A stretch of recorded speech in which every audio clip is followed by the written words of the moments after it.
Hello, my Teaserking family. How's everybody today? Okay. Got the audio. So I tried, I didn't get it. So now I'm back.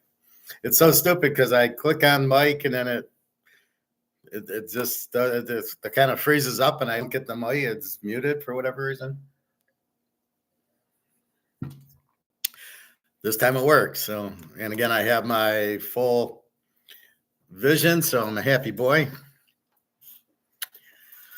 So went to the pool already and home and looking at the gold price at 21.22 was up to 22 or 21 22.22. My mistake. So it was 22.25. But notice the 10 o'clock, it dropped from 22.14 to 22.03, 22.04 maybe, and then immediately it was a very short one back up. Silver is just a mystery, 24.82. I know that companies are trying to get the silver, which Comex doesn't have to deliver. And again, why do they go to Comex to get the silver? And they play these games where they keep the price low. I think it's for they use the silver in a lot of their stuff. So they're trying to keep it as an industrial metal, even though it is a currency also. That's why it hasn't moved yet. And it's not like gold is like the Basel 3. You have to have the physical, and silver you don't yet. Don't worry, silver's coming. But right now, gold's at 22.20. Oh my God. There you go, Luke, Bobby. We made it. And we're not done. I mean, if this is they've tried, we've watched them try to kick it back down to 21.50. And then it went right back up to 21.90. And then it went back to 21.70. And then back to 21.90, then 21.80. And now it's Katie bar the door. Started at 21.92. Now it's at 22.18, 19, 20. On its way to 25 to 3,000. I saw some lady on YouTube, gold will be 2,200 by the end of the year. See, and this is my point, to listen to these people. If you don't know who they are, what are you listening to them? What was I going to say? There was something. Oh, I was watching, Mark McGuire had a show on today with some guest who was an idiot. And I thought about it and I said, why don't I like the guest? Why don't I want to follow the guest? And it was clear the problem was I wasn't comfortable with the guest and I didn't trust the guest. Who is this guy? So now this is really kicking into action. I think this is why our jobs go so bad. We're not comfortable with the boss and we don't trust the boss. And the boss doesn't know what they're doing to manage, right? Most managers, especially in finance, an accountant does not know how to manage. He knows how to be an accountant. They're normally shy and they're normally don't have any people skills, but we need somebody running the finance department or the accounting department. And these people are maybe good finance people or accounting people, but they're terrible bosses. I had a phone interview yesterday just with the recruiter and says, "Oh, I see you were in Alabama. Why don't you have it on your resume?" And I'm like, "I don't want to." The resume is a marketing tool. The resume is not like your job history. It's part of it, but it's really supposed to be a marketing tool. Look at my skill set here. I look at Mercedes, I did this. At Harley, I did that. At GM, I did that. Why should I put down at Toyota? Yeah, Toyota, I tried to make a bet for a girl and she reported me to HR thinking it was something else. It's just crazy. Anyway, so I had that thought. Why don't I like Mark McGuire's guest? And it's simply, I don't trust them. I've never heard of them. They'll always say popular demand or, everybody. I never heard of the guy. He was some guy who had no experience in finance or gold or anything. He's trying to get gold. I don't know. He's trying to get a movement for gold or something in the U.S. I'm like, he wants a credit card that takes gold. Right. And I'm like, How are you going to get the value of it? This is the problem. Just, you know, how do you convert it? Because they're not, see, this is the part they don't understand, not being economists. This is going to zero. How do you have a credit card that like is backed by gold? First place. How do you value it? Right? Then it's this. How do you value? You can't value things in this. This is the problem. So these idiots don't, understand, so they can't, because the value of gold is going to go up to, like I said, 20, 30,000 an ounce. Once it kicks. So what's happening now is people are realizing the Titanic's sinking, and now it's up to 22.20, and silver 24.81. Come on, silver. Don't worry about silver, because people will start, like Costco selling gold and silver now. Now they're selling silver. And so the guy at the locker room, oh, I buy my gold at Costco. I says, well, my guy at 5 Miles much better. Plus, Costco's really, I don't think, selling coins. They're selling the little, the red plastic from Switzerland with the little, bar on it, right? But not, you can't get the coins at Costco. And okay, you trust they're real, but we don't know. Anyway, so that's one of the problems, right? We don't trust these Mark McGuire guests. We trust Mark, but we don't trust his guests. We trust Egon, but we don't trust Matt Pfeifenberg. And then we hear him talk about Keynes, we run the other way. I mean, I never talk about Keynes in the positive. I will explain he wants communism and government control. I'm saying he's a bad guy. I'm never quoting Keynes said this to prove my points. So as soon as somebody says Keynes said that, get up and run, because the guy's clearly a communist and a Keynesian and not for free market. So we don't want to listen to him because there's no benefit in it, right?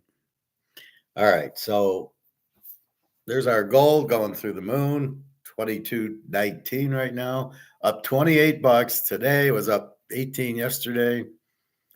24.82 is silver. Beware of these scam emails or scam. Now I'm getting scam text.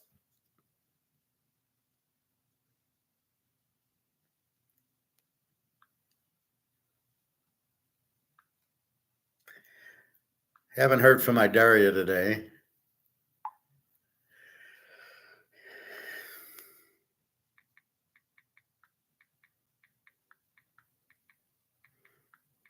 Heard from her last night. Says going to sleep.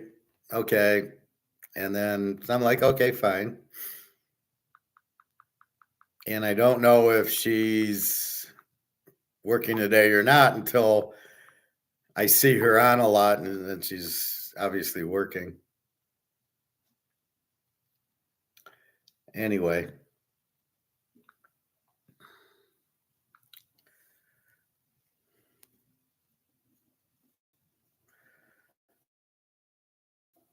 So I was watching the movie The Gambler. And you know me, I like watching movies a few times because I look for different things. Yeah, I know he's going to double down on 18 and get the 3. I was watching it, and then I kind of critique it and notice what he did wrong in the movie, right? So I'm looking at it as how I would have played it versus him. Now, the movie starts where he loses 44,000. Now this guy makes 1,500 a month at a college. Now this is 1974, so that was a lot of money back then. How he gambles 44,000, I don't understand. How they let him, how they gave him credit. I mean, he's at one of these backroom casinos, right, in the back of a restaurant or something. There's roulette going on, there's blackjack, there's craps. With the bookies, right? So how is he doing this? I don't know. How they let him lose 44 grand is really the question. So what's the first problem? What's his bankroll? Did he have 44 grand to lose? No. So what do I tell you? I teach you, what's your bankroll? 1,000, 5,000, 10,000, 50,000.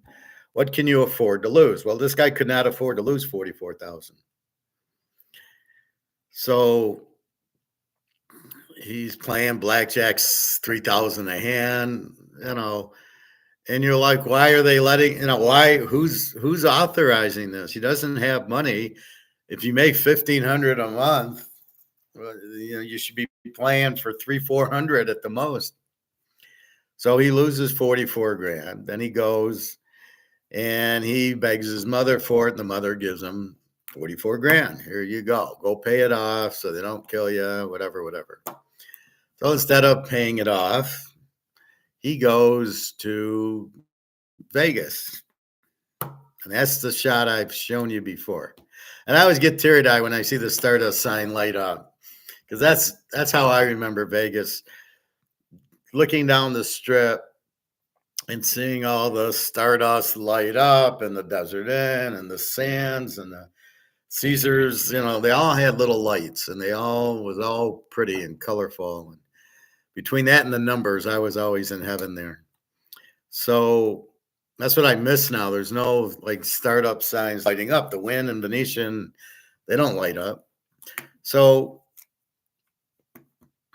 he's got 44 from his mother, and Lauren Hutton plays the girlfriend, and she seemed to actually understand gambling, because I could watch by her reaction when he's playing craps or he's playing baccarat or he's playing blackjack.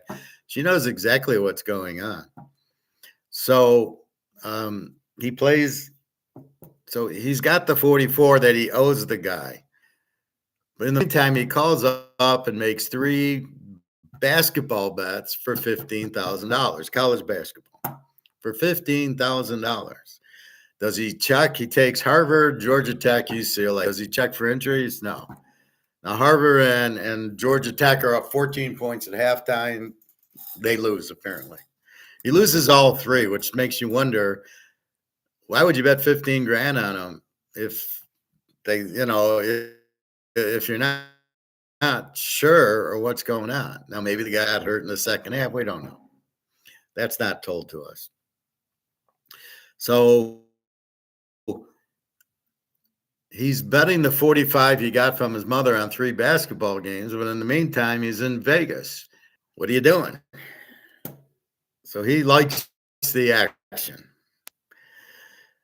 Okay, so he goes in Vegas and he hits 13 passes in a row at craps. Don't know how much he made.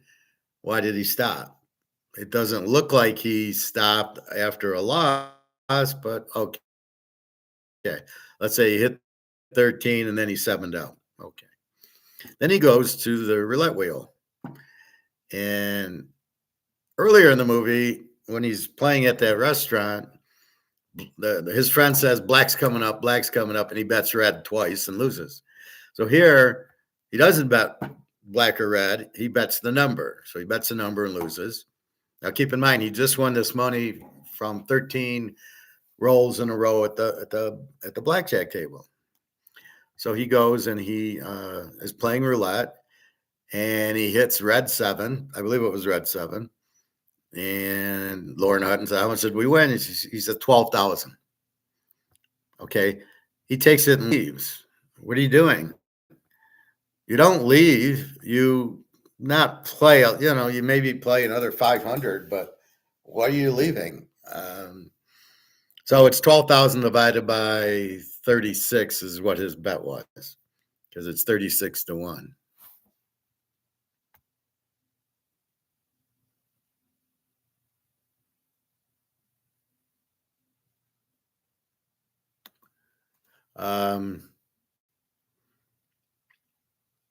So that's what we have. And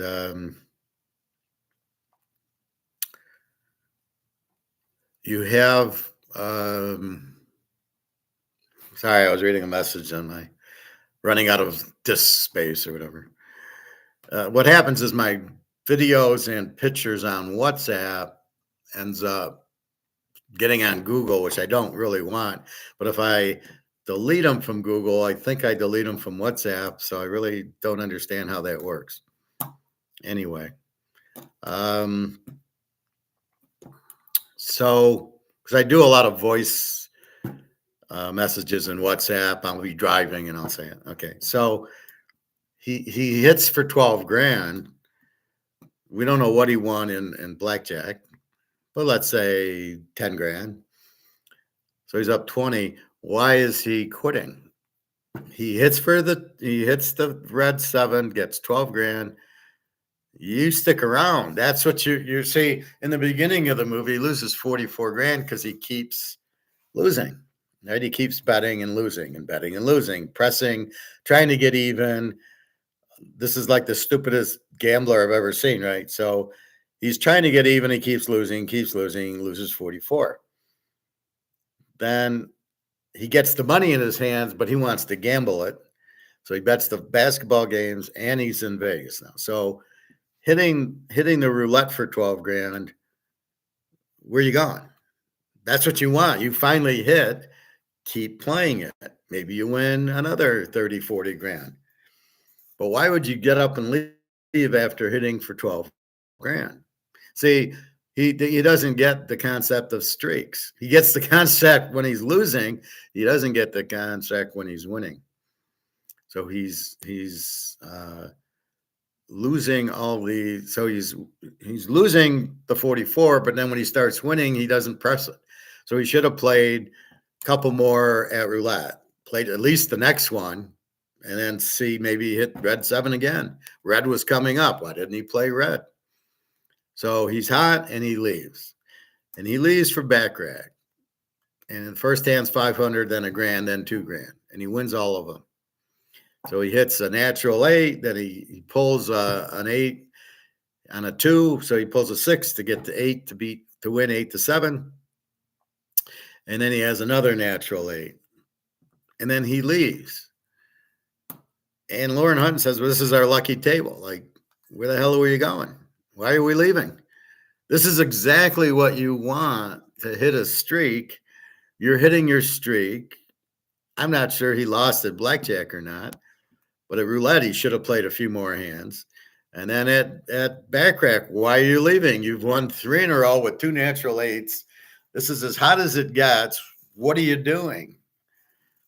Right? You're gambling your 44 grand. You need to win some money because you need to, 44 of the money you're playing goes to the bookie from the beginning. And then you go ahead and lose the basketball. So you need another. So really, you need to win a lot of money because the 44 is just going to it's not yours. It's just you're playing it. So he should have never have left the back rack until he started losing. Then he gets they drive to Caesars and start crying. And then they go play blackjack. Now, keep in mind, I was in the Caesars casino when I was 9 years old. We took a family trip to San Francisco, and I saw like Willie Mays and Bobby Bonds play at the game. But we drove, so we went through New Mexico, we went through the Grand Canyon, we went through Vegas, LA, and then up to Frisco. So I'm in Caesars. I'm 9 years old, 1968.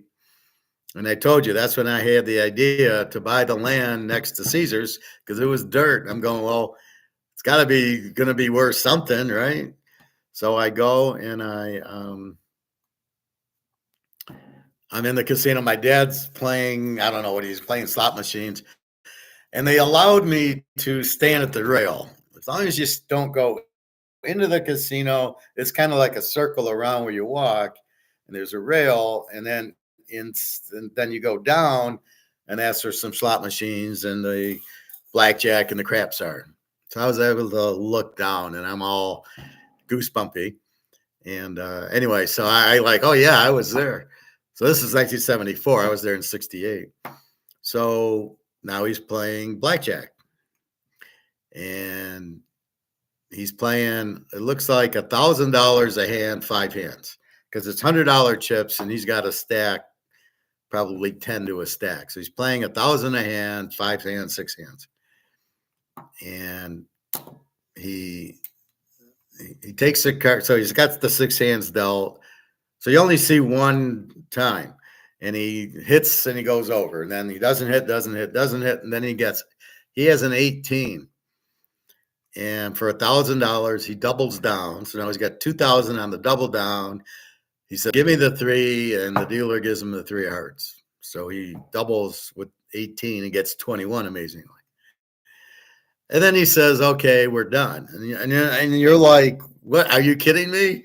You double down on 18 and you hit it and you're leaving? Oh my God, that's what you wait for." If I was on a streak like that, I wouldn't have left for a day. So he wins $45,000 more. So now he's up to 90 or 95,000, somewhere in that neighborhood. And then he quits. And then they fly back to New York, and the bookie wakes him up. "You owe me $45,000 for the 3 basketball games that lost. Even though you had 15-point leads at halftime, they lost." And I found it hard to believe he lost all 3. I would have thought if he knew what he was doing, he seemed intelligent. Seems like he knew he bet Harvard over Brown. You would have thought he would have hit at least 1, and then it would have only lost 15, but he loses all 3. So now he's got to give back the money he got from his mother. And so now he's left with 50 grand that he won. So he took the 44 and won 50. He's got 95. He loses the 3 basketball bets, even though he cleaned up in the casinos that made him 50s. So he's coming home with 95,000, of which he still owes. So he's not thinking. He still owes 45 to the initial guy in the beginning of the movie, and then he doesn't know the 3 games lost. I couldn't believe they're there. Believe me, us with football. Had it been basketball, I would have peeked at Caesars going, "Did I win my games?" He didn't look, so he doesn't know. They get home, he doesn't know that his team's lost. I find that hard to believe, because he checked the scores at halftime. You'd have thought he would have looked. So he doesn't know. Then he loses. So he gives the guy 45 grand, which is his profit, and then he's got the 45 left to give to the bookie from the beginning of the movie. So now he's really even. But now what does he do? He goes and bets 50 grand on the Lakers with Jerry West. I love that. Jerry West, he's betting on Jerry West. So he bets 50 grand on the Lakers. Now, wait a minute. What's your bankroll? 50 grand. Do you bet all 50 grand on one game? Never. Never, never, never, never. He shouldn't have bet 45 grand because his bankroll was 0. The 45 he got from his mother was to pay off the debt. So he really doesn't have anything, right? He owes that, and then he's got 0. What are you betting 45 grand on basketball games for? So then they all lose. You give of the 95, you give 45 to the bookie, plus the juice, of course. So then he goes and he bets the 50 grand on the Lakers of what he has left. Of really, it's not his. He owes the guy he owes the guy 44,000. So you got 5 grand to play with. What are you doing? He's trying to get his money back from the 45 he lost, which you don't know. And he gets heartbreak. He loses at the buzzer. Spencer Haywood made a shot from the corner with 1 second left, and he loses. So he gives the guy the 50 grand. Now he's got nothing. You just lost 95 grand, of which you only really had 50 to lose, of which you already lost it on the 3 games for 15 grand. What the hell are you doing? So when he's hot playing blackjack, roulette, baccarat, and blackjack and craps, you stop. You start winning and then you stop. What are you doing? And in this case, so he's losing, right? He doesn't keep going with the win streak, which is what you should be doing. And then when he starts losing 15, 15, 15, instead of betting $5,000 on a basketball game, I still got 50, and this way I can give the guy 45. He goes and bets 50. So he bets his whole bankroll, which really isn't his bankroll because he really owes 44. He really got $6,000. The max he should have bet was $6,000. He should never have bet 15,000 a piece on the 3 games because that money wasn't his. That was to go to the bookie that his mother, who's a doctor, gave him. So he gets the money, gambles it, doubles it, and then loses it all in basketball. You won it all playing craps and blackjack, roulette, baccarat. So now he's back to even, but he still owes the 44 grand. So what do we learn here? One, why did you stop your streak? Why did you keep going in the beginning of the movie to lose 44 grand? See, he keeps like trying to get to even, right? So his style is, well, if I lose $2,000, I'm going to bet $2,000 to get even. And if I lose $4,000, I'm going to bet $4,000 to get even. And if I lose 45 grand, I'm going to bet 50 grand to get even. So this is the problem, right? He has no money management. He'd flunked my class. So you're supposed to bet your bankroll, which is what you're supposed to be able to lose, right? So if you have a $10,000 bankroll, the idea is you lose the 10 grand and you're fine. You still eat, you pay your rent, pay your car, whatever it is, you're fine. That's the idea of a bankroll. It's the excess money above your bills. Right now, my bankroll goes to gold and silver. As I showed you yesterday, I bought another ounce and in a tenth. And the problem with the gold guy is I could probably go there now and still get the tenth for $250. Even though gold's up $25 today, I could probably still get it for $250. Anyway, so the next thing is he goes and gambles the 45, which he shouldn't have. But okay, so he's got money in his, it's burning a hole in him. He goes and gambles. Why are you stopping on your streaks? He hits 13 passes in a row at blackjack, at craps. We don't see the end. All I see, his last roll, he hits the 9, he hits the point, and he wins. And then that's it. So you don't know if that was if he left at that point or what. Then when he plays roulette, is his next game, he hits for 12 grand and then he gets up and leaves. No. Keep playing, buddy. Even if you want to just play the red for a couple grand, because red hit the 2 times they showed it. Red hit. So play the red or play 7 again. I would have played red 7 again for $500 if I just hit 12 grand. Okay, so he should have played a little bit more roulette. Then he gets the back rack. He wins the 3 hands, 500, 1,000, 2,000 as the bank. He hits all 3, gets up and leaves. What are you doing? You're red hot. Keep going. At least go until you lose. Why would you quit in the middle of a hot streak? And then at blackjack, he doubles down 18 and gets a 3. Where are you going, man? I would leave that table for at least an hour. I mean, you got to be kidding. Now, what if I start losing, Howard? What would I would reduce my bet.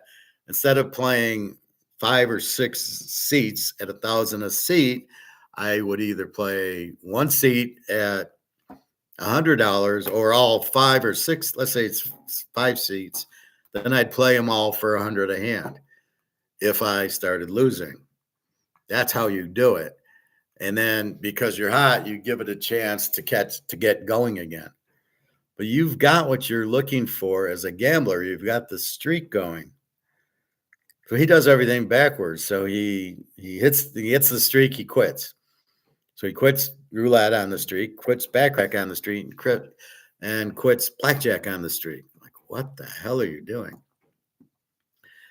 So then the basketball comes and he finds out he loses all 3 of the 15,000. So he loses basically 50,000. So he had 100 grand. So he loses because of the juice. So he loses that, has 50 grand left, and then bets it all on the Lakers to get even, right? To get my money back, I'm going to bet it all on the Lakers. Okay, so what are you doing? So again, that was not, you should have lowered your bet because you just lost 3 in a row. But he doesn't. This is what happens when you don't play streaks and you play to get even. So when you are on a hot streak, you're not playing it. When you're on a cold streak, you lose 44 grand, then you play 15 each and you lose. And then you play 50 to get to even. But wait, you're on a bad streak. You're on a losing streak. Don't play the 50. Now, if you wanted to play a game, he should have played it there when he's so hot on in Vegas. Then he should have played 20, 30 grand on a game. Then he would have won it because he was hot. But now he finds out he loses 45 and then he plays 50. You don't have that kind of money. So anyway, so at the end, they finally, they know he can't pay him back. They're not going to hurt him. So he teaches at some college in New York, and it's a big enough college. They actually have a basketball team with a point spread. And he's got the best player on the team in his class, and they're kind of buddies. So for 5 grand back in 1974, the guy fixes the game, and you can win by no more than 7. They're up 6, and he dribbles the clock out, and they win by 6, and they cover, and now he's even. So what the hell are you doing? You should never have lost the 44 grand. And when you did get up and you got hot in Vegas, you should have won 10 times more money. You should never have lost back rack when you're winning. You should never have left the roulette wheel. And if you're hitting if you got 18 and you hit the 3, where the hell are you going? What else could you possibly, what do you need to tell you you're hot? So this is all how you not gamble.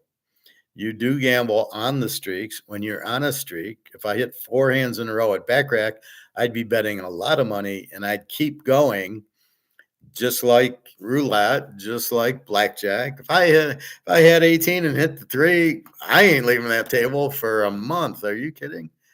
What are you doing? So as he was getting hot, he walked away. But as he was getting cold, he kept trying to play. Like when he lost to 44, he kept playing and playing and doubling and losing. And then he loses 3 basketball games that you would think he plays basketball. He, has that. He knows basketball. He understands Harvard and Brown. You wouldn't think he'd lose all 3. But why 15,000 apiece? Because you had 45 grand. See, he's trying to get even. I've got this 44 grand from my mother to pay the bookie, but I want to get that money back. And now I can bet basketball, win 45, pay off the 44, and I got my 45 back. Or I go to Vegas where he's got 100 grand, but he still owes 44 to the first guy. So he's really up 46. He's got the 3 bets out that he doesn't know he loses, and he loses. So now he's even. So now he's trying to make, with the last 50 grand, he's trying to, instead of worrying about paying the 44,000 guy back, he wants to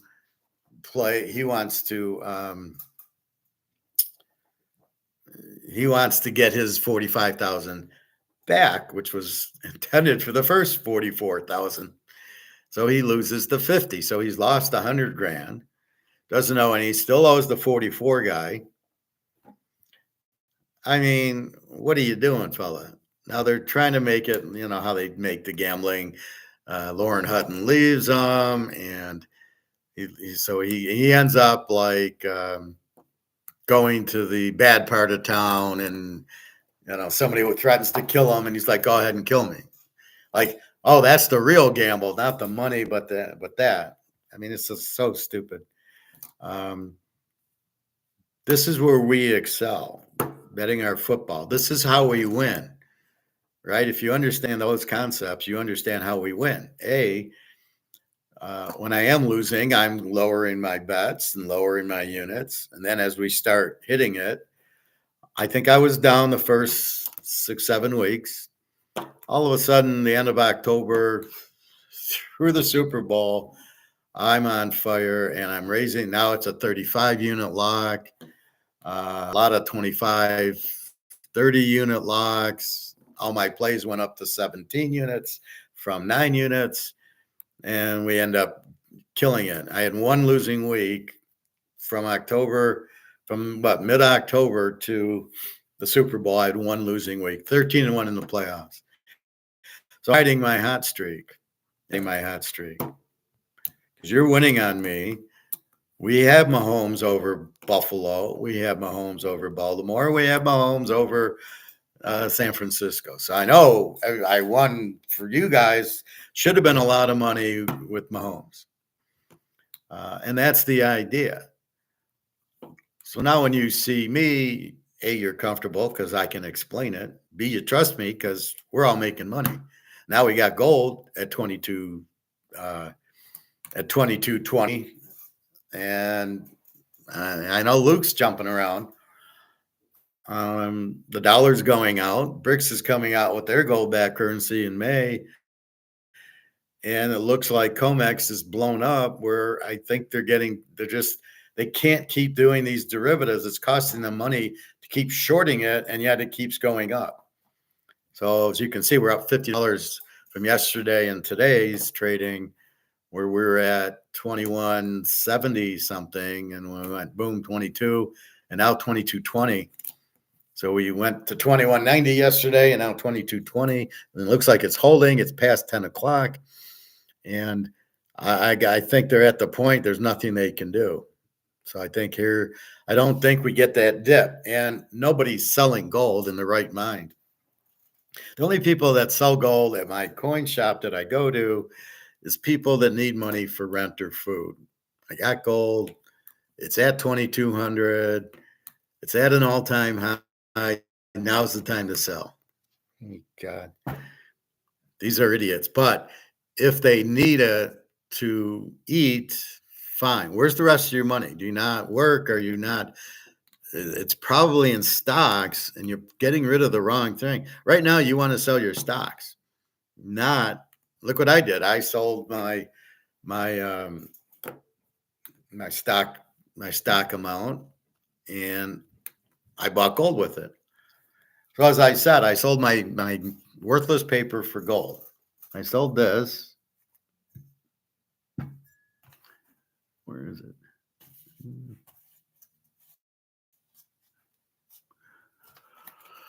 All right, I'll do that. So I sold my worthless paper for gold. I made a trade, this for gold. And in a trade, I came out the better because my gold's now up $20 more. We don't really know what the value of the dollar is because it doesn't have a value. You can't see that this is really worth zero. You think if you had $100 bill, you think it's worth $100. The problem is, what's $100 worth? It's not worth anything. Oh yeah, you can buy a little bit of gold with it, like I did yesterday. I gave him my hundreds from the bank for the gold, and I was dancing all the way out. It felt good to buy an ounce, but he didn't. I would have bought an eagle, but he didn't have. He had a half-ounce eagle, but I wanted to buy an ounce, so he had the 2 Cougarans and the maple leaf. So anyway, and they're so much cheaper, so it's fine either way. But that's what you're doing. So it's a trust thing. You trust me because I put my money where my mouth is. How else can I get your trust than saying buy gold at 1,800 and now it's at 22.20? Did I know what I was talking about? I would say yes. Silver is coming. So that's the point of it. So now you can trust me because I don't lie to you. I tell you the truth, and it happens. I tell you Mahomes is going to beat Baltimore, and it happens. I tell you he's going to beat Frisco, and it happens. So there's no other way to prove yourself. And that's what we were talking about, like in relationships and trust is it's a proof. Daria needs rent money, so I give her rent money. So I prove myself to her. She's funny about it. Like today, I didn't hear from her, and she'll either say, "Oh, I thought I did," or "I was busy with my daughter doing schoolwork." Her daughter, I feel sorry for this week. It's spring break, and yet she's got to go take classes for ninth grade. She's in seventh. She's got to take classes to get ready for ninth grade, like physics and chemistry. It's like, Jesus. The problem is you're on break.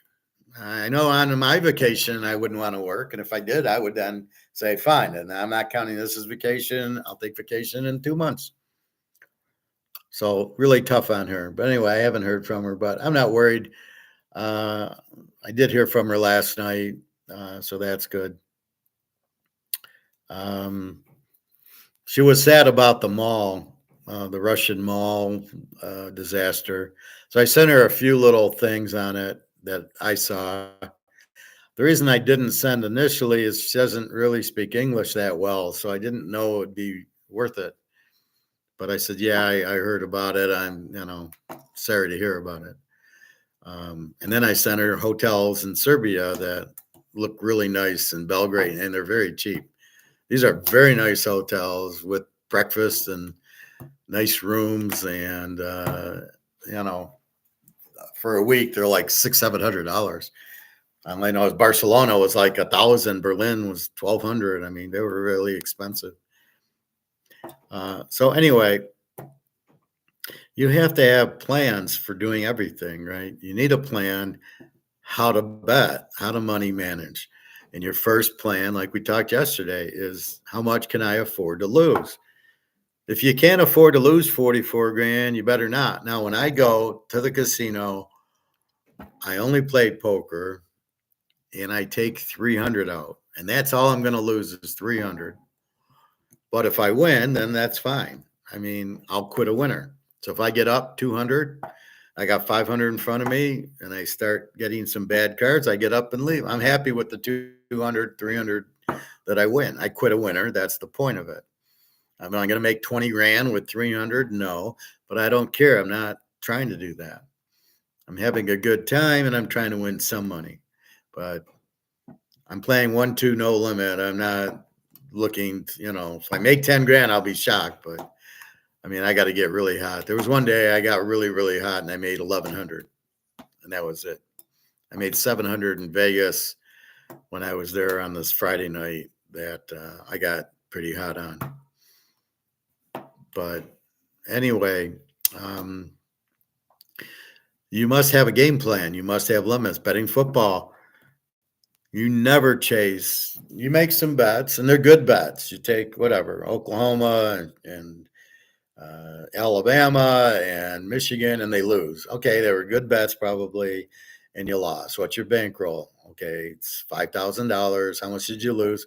500. Okay, let's wait till Sunday and let's try to pick 3 strong games or 2 or how many ever strong games we have, hopefully a lock, and we just bet it as it's played and then we see where we end up. But we don't want to chase. Now start betting 2,000 a game in the NFL because you lost 600-700 on the college games. So you got to have your bankroll and your money management. And you can't get it caught in the emotion. Okay, we had a bad week this week. I've had bad weeks. Go on my history. First 5 or 6 weeks, I probably had 3 or 4 bad ones. I think at least 4. And then it started turning around. And then I really nailed it when I started hitting the games. I started increasing the units. And then, which is when you're winning and hot is when you increase, not when you're losing. So that's the point. So that's what he did wrong. He finally hits the streak he's looking for and he quits. And then in the beginning, he keeps trying to get even. Then he loses the basketball and he bets to try to get even. I mean, what are you doing? So that's how you lose as gambling is when you finally do hit, you don't quit if you're still hot. And when you're cold, if you lose three $15,000 bets, you don't have any money. You probably don't want to bet a 50,000 to break even. You probably want to bet.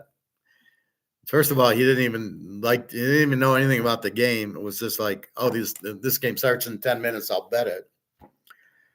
And then secondly, you got to reduce your bet. That should have been a $5,000 bet or something. He's got to go, okay, I got to build it up. I got to get hot because I still owe the 44.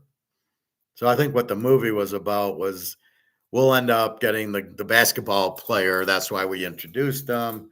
And he'll be how you get out of it. In the meantime, you're going to look like an idiot for betting all this money on basketball instead of paying off your debt. So they're trying to make it like he's a gambler, like he's an addicted, he's an idiot. He loses the girlfriend, and what he does is, he doesn't really have a plan. He just tries to get even instead of being smart. And the girlfriend asks him, "Why do you do it?" He says, "Well, I like the action. I like the juice. I like having the bets. It's exciting." And we all get that. But you've got to first understand what can you afford to lose, have your bankroll. You still get the juice watching the game, even if it's for $100. It's that I know the difference when the game, and you don't have a bet on the game. And I'm watching the Super Bowl. Yeah, I had a lot on Kansas City, but it's beautiful. But if I only had, I'm sure there was other games. Oh, like the bowl game, the Utah game. Or somebody we bet on, UCLA, one of them. We didn't know who was playing, so we bet very small on it. We still had the action on it. You don't need 50 grand of action to get the juice, or 15 grand. See, there you're betting to get even, and you can't bet to get even. You bet your normal scheme, and off you go. Okay. So anyway, since this is a gambling class, football a lot, that's what we want. So we've covered gold. Now we're going to look at the NCAA Bskts. So today we have Arizona 6.5, 152 against Clemson. Let's do the line and then we'll Connecticut 11.5, 137.5.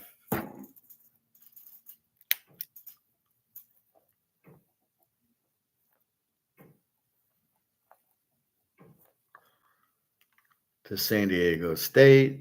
We've got North Carolina 4.5, 173 to Alabama. And we've got Iowa State 1.5, 146.5. So that's today's games. Let's look at tomorrow's, and then I'll go to it doesn't give you the seeds here. It's crazy. Scores and odds. It's ridiculous. Okay. We got Marquette 6, and this is tomorrow's games. Marquette 6.5 and 151 to North Carolina State. We got Purdue 5.5, 154 to Gonzaga. We've got Houston 4.5, 133 to Duke.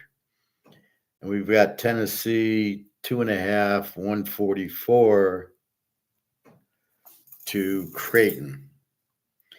So now let me go to Yahoo, where I can give you more of a breakdown of the tournament. Okay, so let's start Arizona Clemson. Arizona 7.5, 152. Arizona beat Long Beach State 85-65.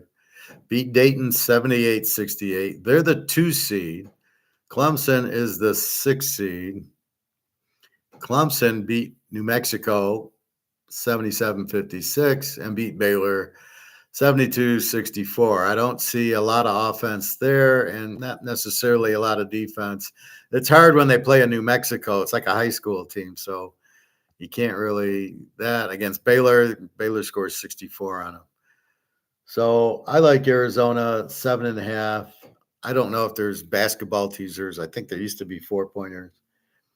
But anyway, so we got a 2 seed against the 6 seed. Where's the game at? Does it tell us? It's in the West. So where the hell is the game at? I don't know. Be nice if it actually told us that. All right, the next game is Connecticut and San Diego State. Connecticut is the 1 seed. San Diego State is the 5 seed. We don't normally care about seeds, but we're looking for who do they beat. So Connecticut beat Stenson by 50, and then they beat Northwestern, a Big Ten team, by 17, who was a 9 seed. So they haven't played anybody. San Diego State's a 5 seed, beat a 12 seed by 4, UAB, and then got a break when Auburn got beat by Yale, and they beat Yale 85-57. So it was a matchup problem that they could beat Auburn, but then here comes this. So we have Connecticut.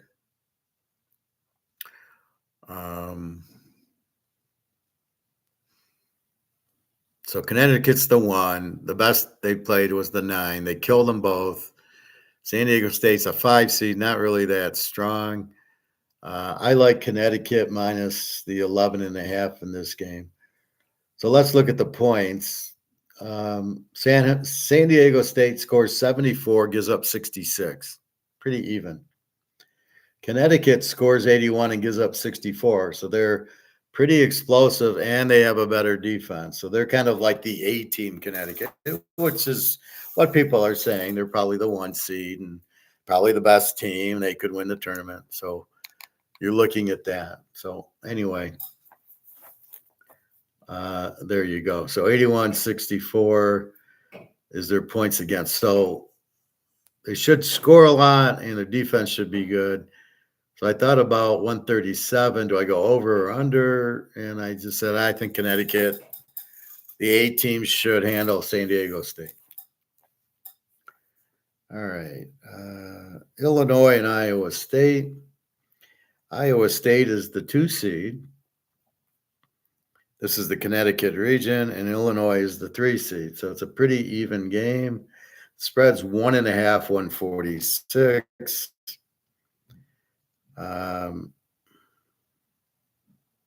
Illinois beats Moorhead. What are they doing in the tournament? 85-69. And then they beat Duquesne 89-63. So they beat Duquesne, the 11 seed, better than they beat the 14 seed. Iowa State, on the other hand, beats South Dakota, who was the 15th seed, 82-65. And then they beat a good Washington State team, 67-56, who was the 7th seed. So how good's Illinois? I don't know. How good's Iowa State? I know they have a good defense. So I like the under in this game. It's 146.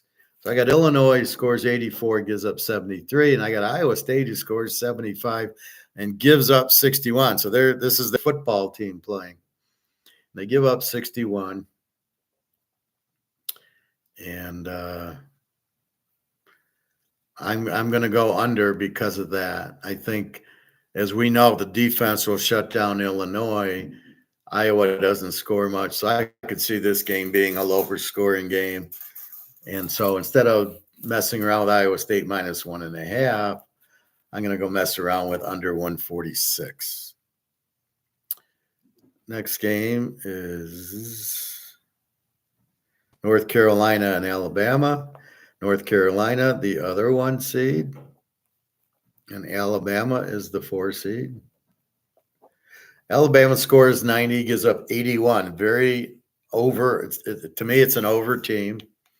North Carolina scores 81, gives up 70. So you have extremely high scoring team here in Alabama. Now, I like North Carolina laying the 4.5 for one reason. I think over 173 seems like a USC one. Seems like a UCLA or a USC Colorado 75 in college football, right? It's just seems very high. All the other ones are 150s, 140s. Here's a 173. I think it's too high to go over. But what I'm basing it on is Alabama doesn't have a defense, right? You're giving up 81 points. So I could see North Carolina getting enough stops, but I don't see Alabama stopping North Carolina. So I, again, like North Carolina. And because the spread's only 4.5, I like North Carolina laying the 4.5 because I think the over is too high. Now, I know I have an over team in Alabama and, I guess a B type team in North Carolina. They score a lot, but they give up a lot. So will Alabama put up the 80 and will North Carolina put up the 80? Well, actually, you need a 90 and an 80 for 170, and it's over 173, and with no teasers. So I got to go with North Carolina here.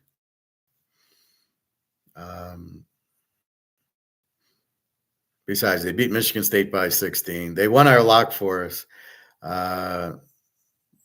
Alabama beat Charleston 109-96. It's ridiculous. Then they beat my Grand Canyon 72-61. So even there it was only 133 game with the Grand Canyon.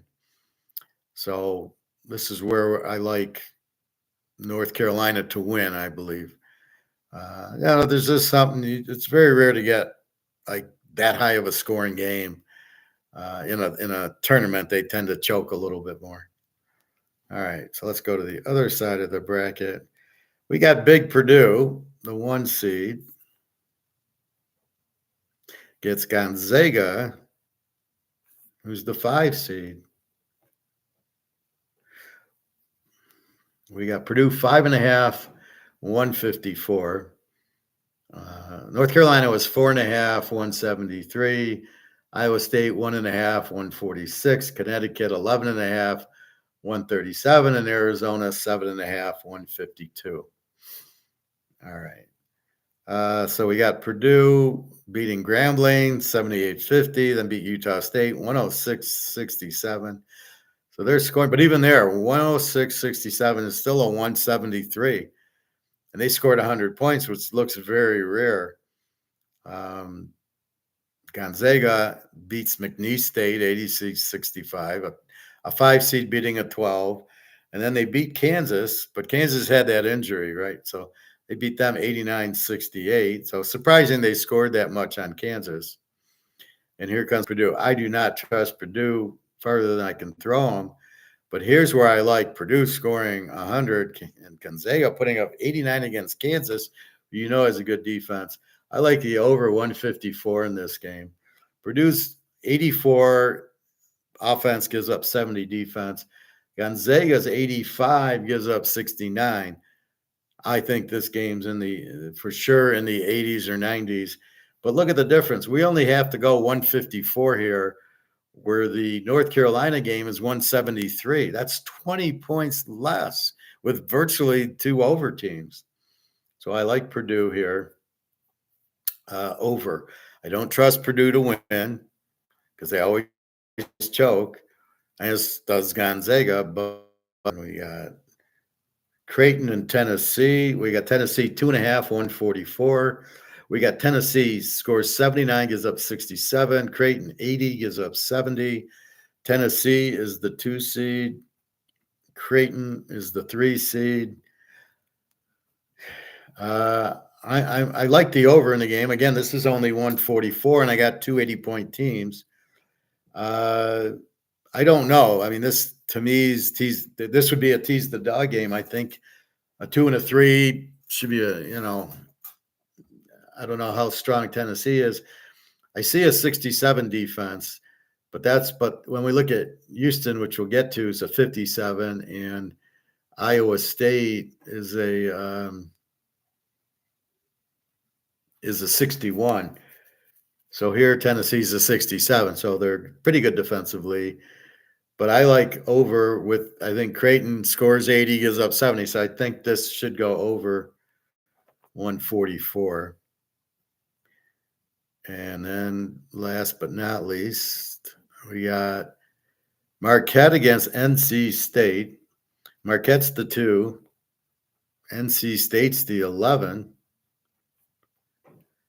NC State. See, they beat the 6 seed Texas Tech, and then they beat what should have been the 1 seed Oakland, 79-73 in overtime.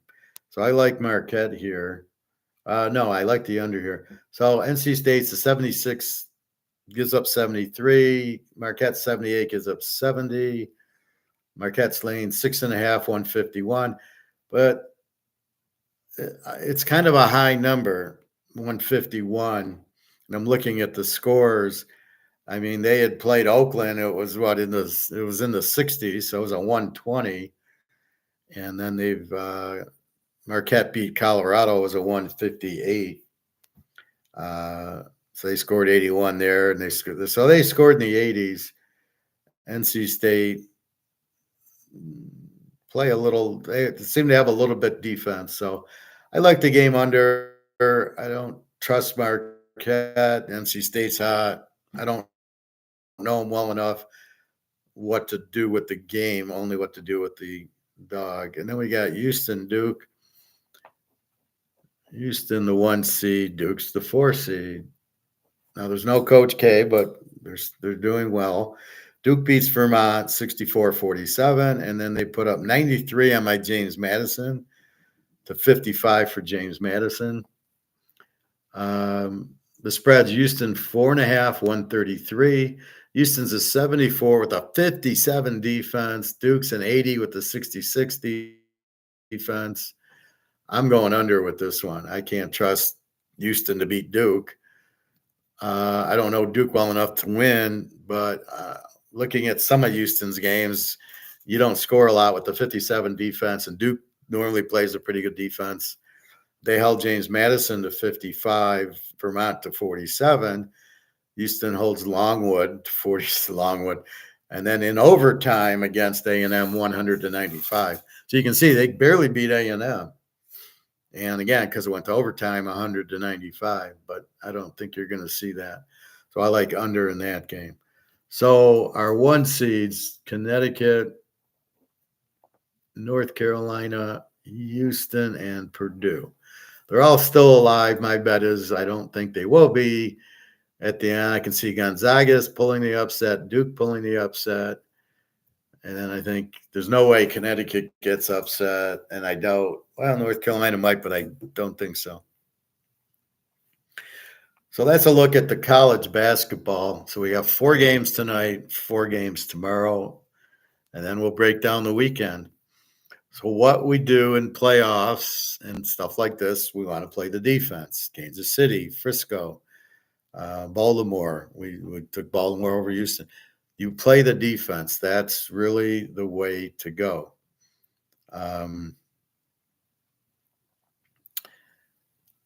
You try to, I don't know who the best player is because I don't watch college basketball enough. However, I'm betting my theories, my how to bet football. The difference is I know Mahomes, I know Bo Nix, I know Caleb. I can't tell you Connecticut. I tried to look at the box scores yesterday, and everybody had 2, they all had a couple of shooting guards and a forward. And the shooting guards just shoot 3-point plays. That's the problem with basketball. Steph Curry wins a few championships with the 3-pointer, and then everybody goes to 3-pointer. That's not the answer. The answer is playing a tough defense and penetrating and getting in the paint and making shots in the paint or getting the big guys involved with the sky hook or something like that. That's how you win, and it never changes. And that, unfortunately, is what you got to do. So now out of these teams shooting the 3-pointers. Yeah, how is that working out? How are they winning? No. Golden State hasn't won in a while. But I can't stomach pro basketball. So anyway, so that's it. So we like Arizona laying 7.5 to Clemson. We got Connecticut laying 11.5 to San Diego State. We like the Iowa State game under with the pretty strong defense under 146. North Carolina, we're going lay the 4.5 to Ella freaking Bama. We got the Houston Duke game under. Houston with the incredible defense, and we know Duke's going to have a defense. Purdue Gonzaga, we like over 154 in that game. Both teams average in the mid 80s. You should get an easy 154 there. Creighton, Tennessee, we like over 144 there. And Marquette, NC State, I can't trust either team. NC State's playing, to beat Oakland, let's face it, they got to be a good team, even though it took them overtime to do it. I just think this will be a little bit lower scoring. And again, I'm basing it on the number 151. So I'm going under because it's one. If it was 133, I would, but at 151. So the numbers are helping me. Purdue's 154 is a joke. Tennessee 144 with Creighton. Houston Duke 133. See, this is the difference. I might lock Purdue Gonzaga over 154, but the Houston Duke is 133. I wouldn't lock that game, but I would play the game under. North Carolina, I could lock at 4.5. Iowa State under 146.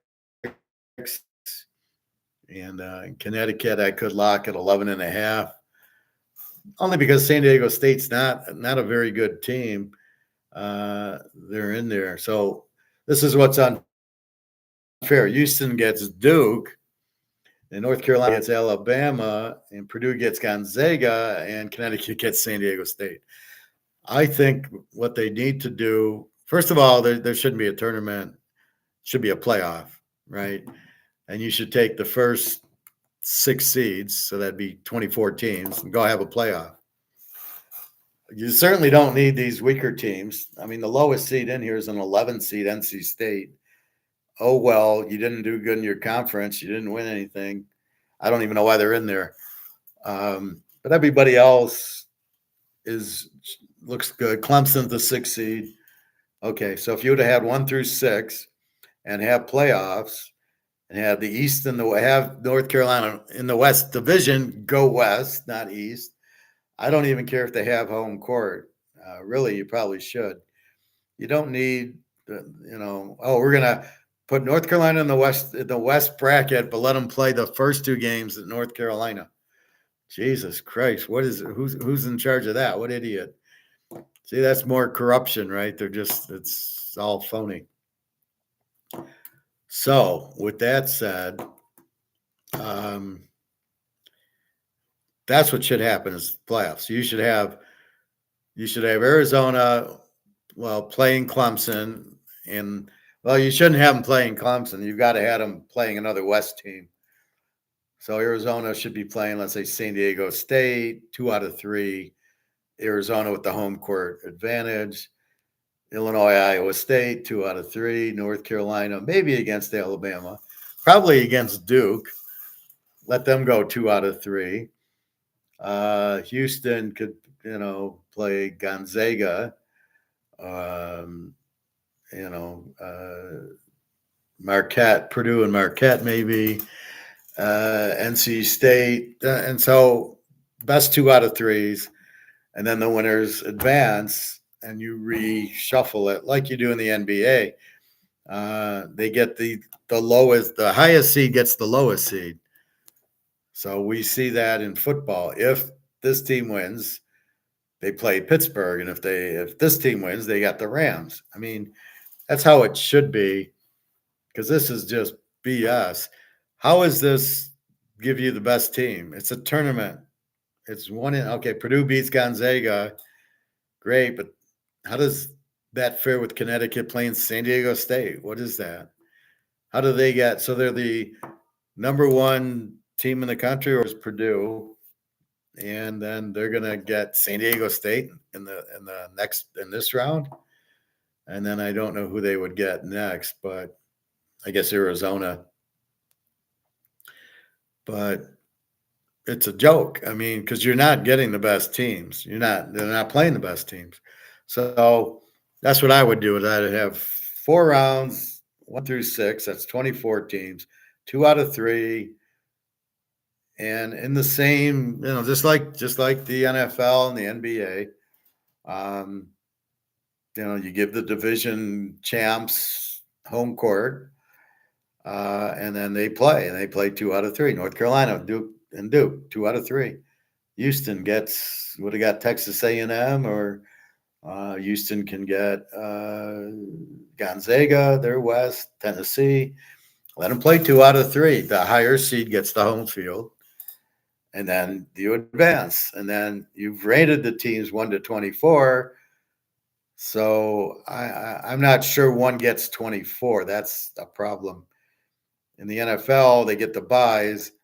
Well, they just get the one bye. But yeah, I guess Baltimore got Houston. So I guess one plays 24, and then you reshuffle it. Now one gets 12, or whoever the worst seed is. You want a real champion, that's what you do. This is bullshit. This isn't a real champ. This is a tournament. And the problem with the tournament is, let's say Houston loses to Duke. Houston's a 1 seed. Is Houston the best team? Well, they're ranked 2 or 3 in the country. Houston's not getting a fair shake having to play Duke. It should be 2 out of 3, not 1, if you really want to get the best teams in the playoffs, which for some reason the NCAA has a hard time getting a good playoff system. It's shit in football. It's shit in basketball. They don't even have a playoff system in basketball. We'll have a tournament, and whoever wins the tournament is the national champ. No. I remember arguing with somebody, and some like 9 seed won it. And said, well, they're the national champs. I go, they're not all they did was win the tournament. They're not the best team. They won the tournament. They're not the best team in college basketball, because the only way you can prove that is having a playoff. In the NBA, if the Lakers win or the Celtics win, they're the best team. When Magic beat Bird 4-3, or Bird beat Magic 4-3, that's it. They were the best team, right? In '80, when Magic beat Philadelphia, playing center and putting up 100 points, they were the best team. They beat them 4 out of, I think, 4-1 or 4-2. They killed them. They were the best team. They had beaten the other best team, and they killed them. So the Magic was the best. Bird was the best. When Jordan won his, it's because he had to beat the other teams. That's how you get a champion. You let him play and beat this team 2 or 3 times in a row. There you go. But not. What is this? This is a tournament. Really just mind-blowing how bad the NCAA does things. I hate this NIL. Why are you paying a guy $1 million? Why are you paying Ward, the Washington State quarterback who sucks? Why are you paying him $1 million to be your quarterback? I don't know what Wisconsin paid Van Dyke. I don't know what Michigan's going to pay whoever they get. I don't know, what Ohio State's doing. They're not keeping their quarterback. And it's really weird. The guy comes and commits. See, there's no commitment anymore. So when the player comes, he's committing to 4 years, and he's got to be there for 4 years. You're feeding them, you're giving them a free education, and you're housing them. Why the hell? Where else can you live for 4 years for free and get your food and get a degree? And yet you want more? That's not enough for you. That's the problem with it. But I really don't like this NIL. It's ridiculous. I'm surprised the NFL puts up with it, because they're making it competitive to them, right? So the quarterback Gabriel is going to Oregon instead of going in the draft. and getting picked in the first or second round, he's probably a first rounder. If they're talking Drake May, Gabriel is much better. So if that's what you're talking, and off they go. But no, he wants to make $1 million by going to Oregon. Where are you giving him $1 million from? So that's big problems there. Anyway, so that's our picks in college basketball for tonight, tonight and tomorrow. Again, I think Connecticut and North Carolina look like. I think North Carolina handles Alabama pretty good. Houston has a tough one with Duke. I think Marquette has the easiest with NC State. It looks. Tennessee Creighton should be a good game. Purdue Gonzaga should be that should be a USC Washington game. A lot of points. Houston Duke should be a low scoring game. Iowa State Illinois, tough game, probably low, probably like the football. That would be a great under in football because they have good defenses. Connecticut should crush San Diego State, and Arizona. Who knows with them? They score 87 a game, give up 71. Clemson scores 77 and gives up 70. So this is, I think Arizona can outscore them. But then you get the pressure and they choke in these playoff type of games. You got to take that into consideration. So anyway, so those are the picks. Those are the games. I don't know. I don't have much interest in it. I'll watch some of it. Now, to quote the gambler, I do have more juice. I don't have a bet on any of these, right? So I could bet the Houston Duke under, I think is my favorite pick here. Or the Purdue Gonzaga. That might be my lock. So I could put a little bit of money on that to give me juice, to make it like, I like it, let's bet on it, and let's watch it. So I could do that. But anyway, I don't know. Again, I'm only jumping in, but with the way I can pick football, I'm using that strategy to pick this. And as I told you how to get the strategy yesterday, which we can review now. What do I look for? I look for a good quarterback, a good defense, and a good running game, and a good coach, aka Kansas City. Not San Francisco, because their defensive coach sucked. So maybe it's a better defense. They get a better defensive coach. I mean, their defense was strong. They did lose a linebacker in the game, got hurt. But Frisco should be right in line with KC. And then why not Baltimore? They don't have a quarterback. Buffalo, they don't really have a defense. Cincinnati, they're the next best when Joe Burrow's healthy. Their defense is pretty good, actually. When Burrow's there, they're good. Miami, they don't have a defense. San Diego, now this is going to be a switch. San Diego is going to go from an over team to an under team because they got rid of the receivers because they were making too much money, and he kept Khalil Mack and Bosa. And Harbaugh has always been known as a tough defense. Like when he had the Niners, they had a very tough defense against the Seattle, the Richard Sherman game. I mean, that was 13-10. That was very low scoring. That's what Harbaugh does. He's going to have a strong defense. He's got the Michigan defensive coordinator with him. I wouldn't be surprised if he drafted at least two guys from the Michigan defense. He's got Khalil Mack. He's got James. He's got Bosa. Look for him to add a few other players, but it's just going to be his concept. He's going to run the ball and play defense. So they will probably be an under team. If I go off the Niners and if I go off Michigan, when he's on, he runs and plays defense. That's Coach Bo football. And that's what he did at the Niners. And that's, he did that with Kaepernick. So here he's got Justin Herbert. He's not going to know what to do with a good quarterback. So let's turn our attention to football. So I've given you 4 things to look for. Defense, quarterback, are they balanced? Do they have a running back? And the coach. Right now we'll talk head coach, not coordinators, but we can point that out. So if we go down the list, as I started to, so let's go down the list. This is always fun. If I go down the list of what teams need, so Gregor John asked me, well, what's the draft and this and that. Well, this is how you get the draft. So let's look. We'll go down the list of Week 17. We got the JETSs. If Aaron Rodgers plays, they've got the coach, they've got the defense, and they've got the running. They would be the A team. They would be the team to beat with Kansas City and Cincinnati. They'd be right up there if they don't lose Aaron Rodgers. See, that's the big thing. They lost Aaron Rodgers. Denver takes out Russell Wilson. A lot of these quarterbacks got hurt.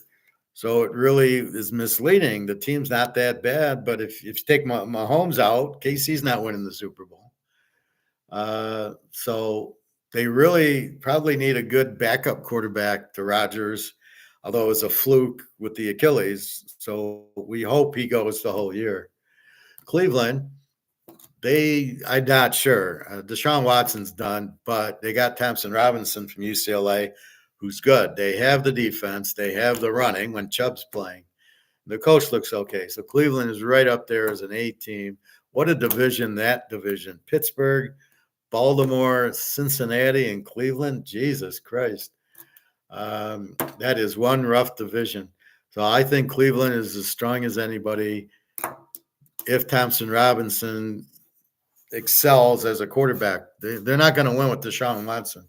And they don't want Flacco back. He's 65 years old? So if I'm Cleveland, I'm not going to be able to get one of the star quarterbacks, maybe Hartman if he falls, but I wouldn't let Hartman drop past 5 anyway. Again, my top 5 quarterbacks, Bo Nix, Penix, and Daniels. And then underneath them, Caleb and Hartman, Notre Dame. Nowhere do I see taking Drake May, and nowhere do I see taking J.J. McCarthy. No, I wouldn't waste my time. These guys aren't good. If they're that, see, Van Dyke comes into Miami, all of a sudden they start winning. Drake May, they didn't win. I mean, they barely beat Duke. He throws a lot of balls up for grabs. He's a terrible quarterback. Oh, he's got a good arm. Yeah, okay, so does Josh Allen. How many playoff games does he win? You can't look at it like a good arm. You need a good head. You need Mahomes, who's smart.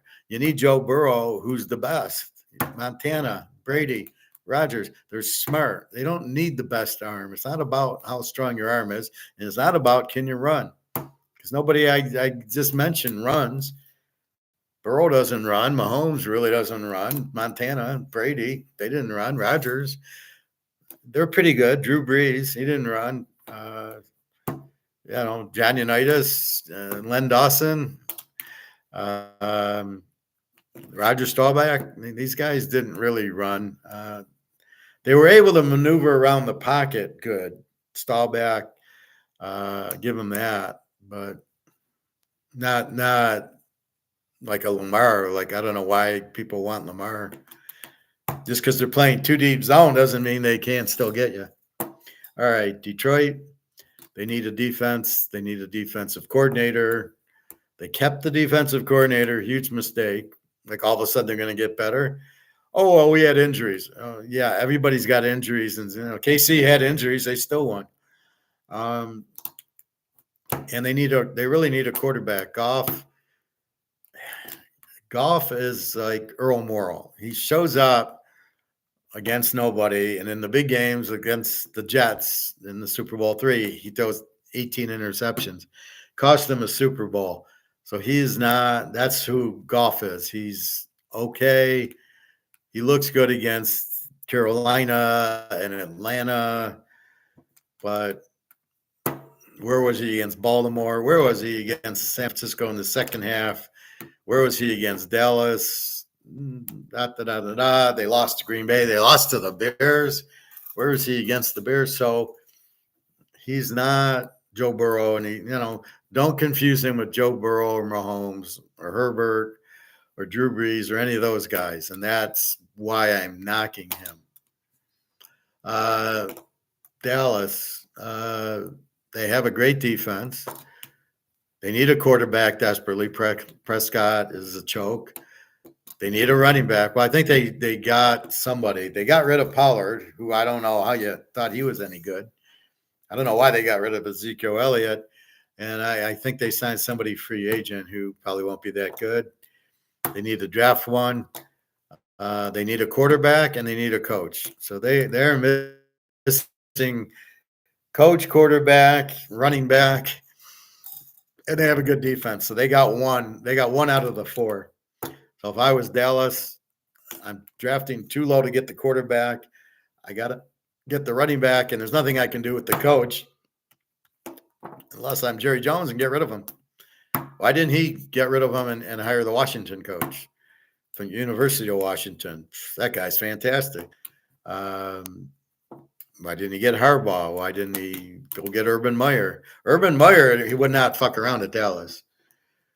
So Dallas, big problems. New England, need a coach, need a defense, need a quarterback, need a running back. That's why they're a Z team, right? Zappe, I like. He's a good quarterback, but what's your offense going to be? Who's this coach? You got a coach that's never coached. What is that? How do you keep hiring coaches that have never coached, and then a year and a half later you're firing them because they don't know how to coach because they've never coached? How hard is it to find coaches that coach, but not a coach like the guy on Carolina who went to Washington who sucked at both places? Rivera, why? No, he's not a good coach. Yes, he has experience. I'm greedy. I actually want a coach with experience that wins, and I don't want Belichick. So you just don't have the coaches you used to. You don't have a Shula. You don't have a Bill Walsh. You don't have a Parcells. You don't have Tom Landry, Lombardi.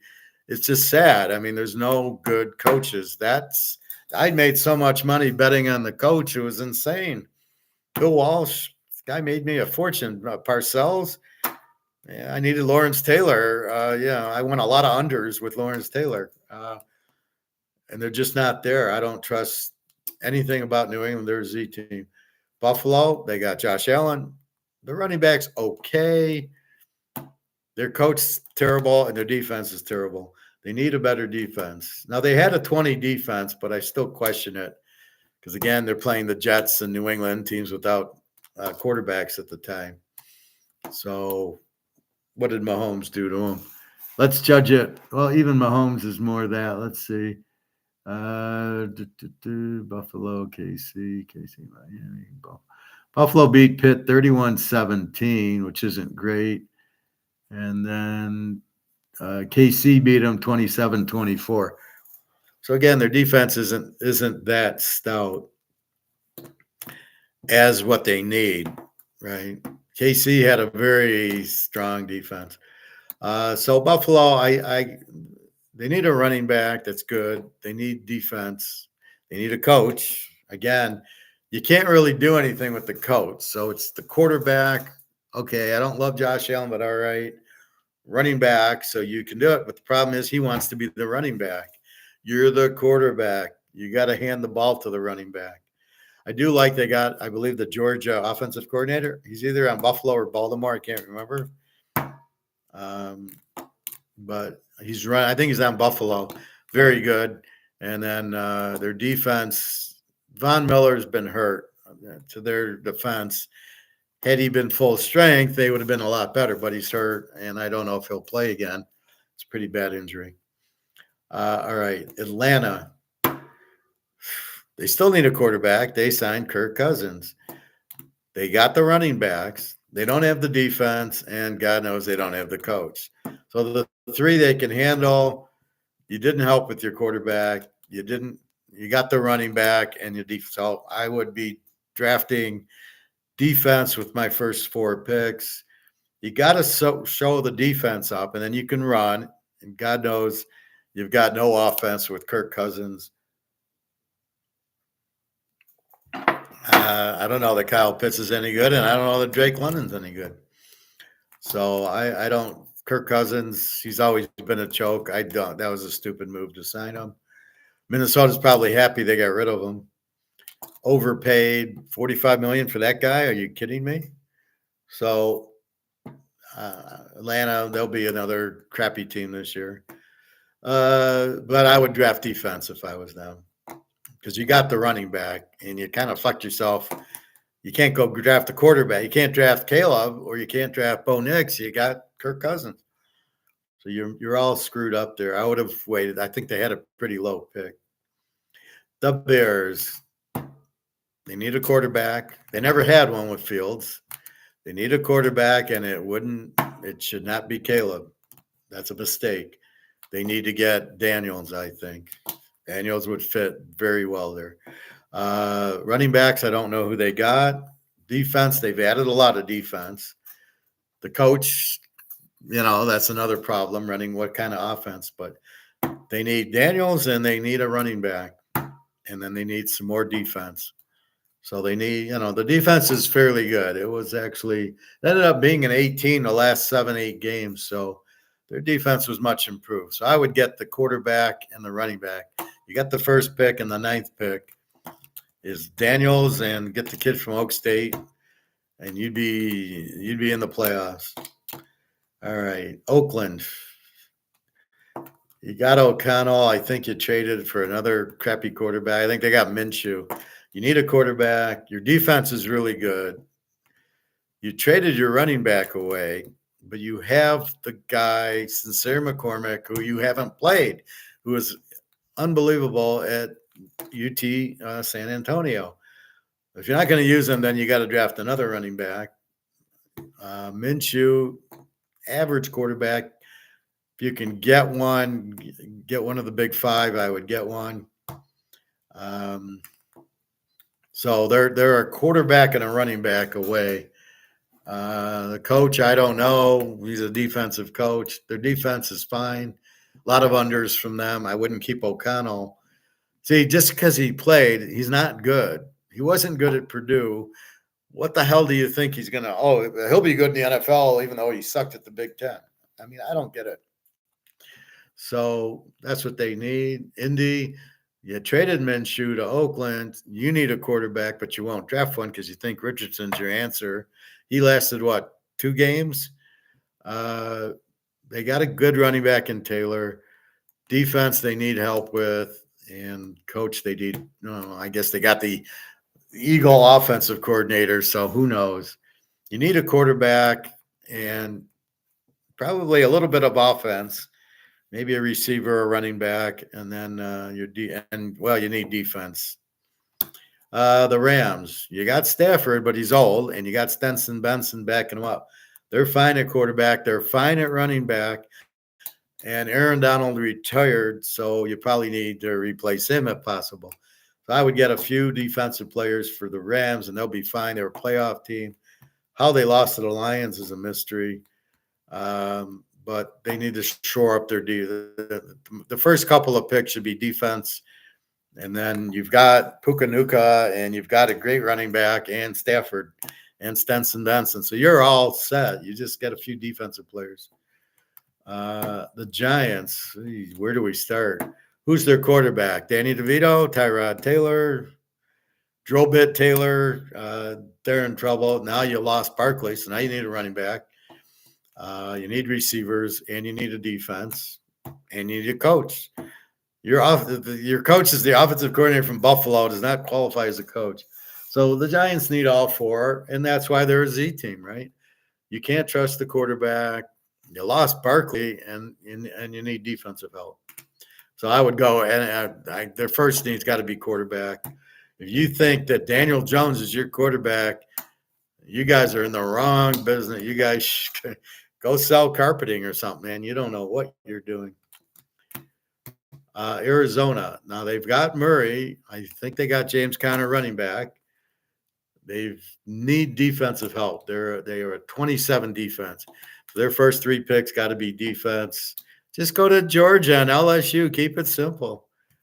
I don't understand how hard it can be. Well, see, he played at Georgia. Come on. Iowa State. Come on. Oregon. Shot. Come on. I mean, there's a reason Utah. These teams have these great teams. UCLA. I mean, it's fairly easy. No, let's go to North Dakota State and draft a defensive guy. I mean, Jesus.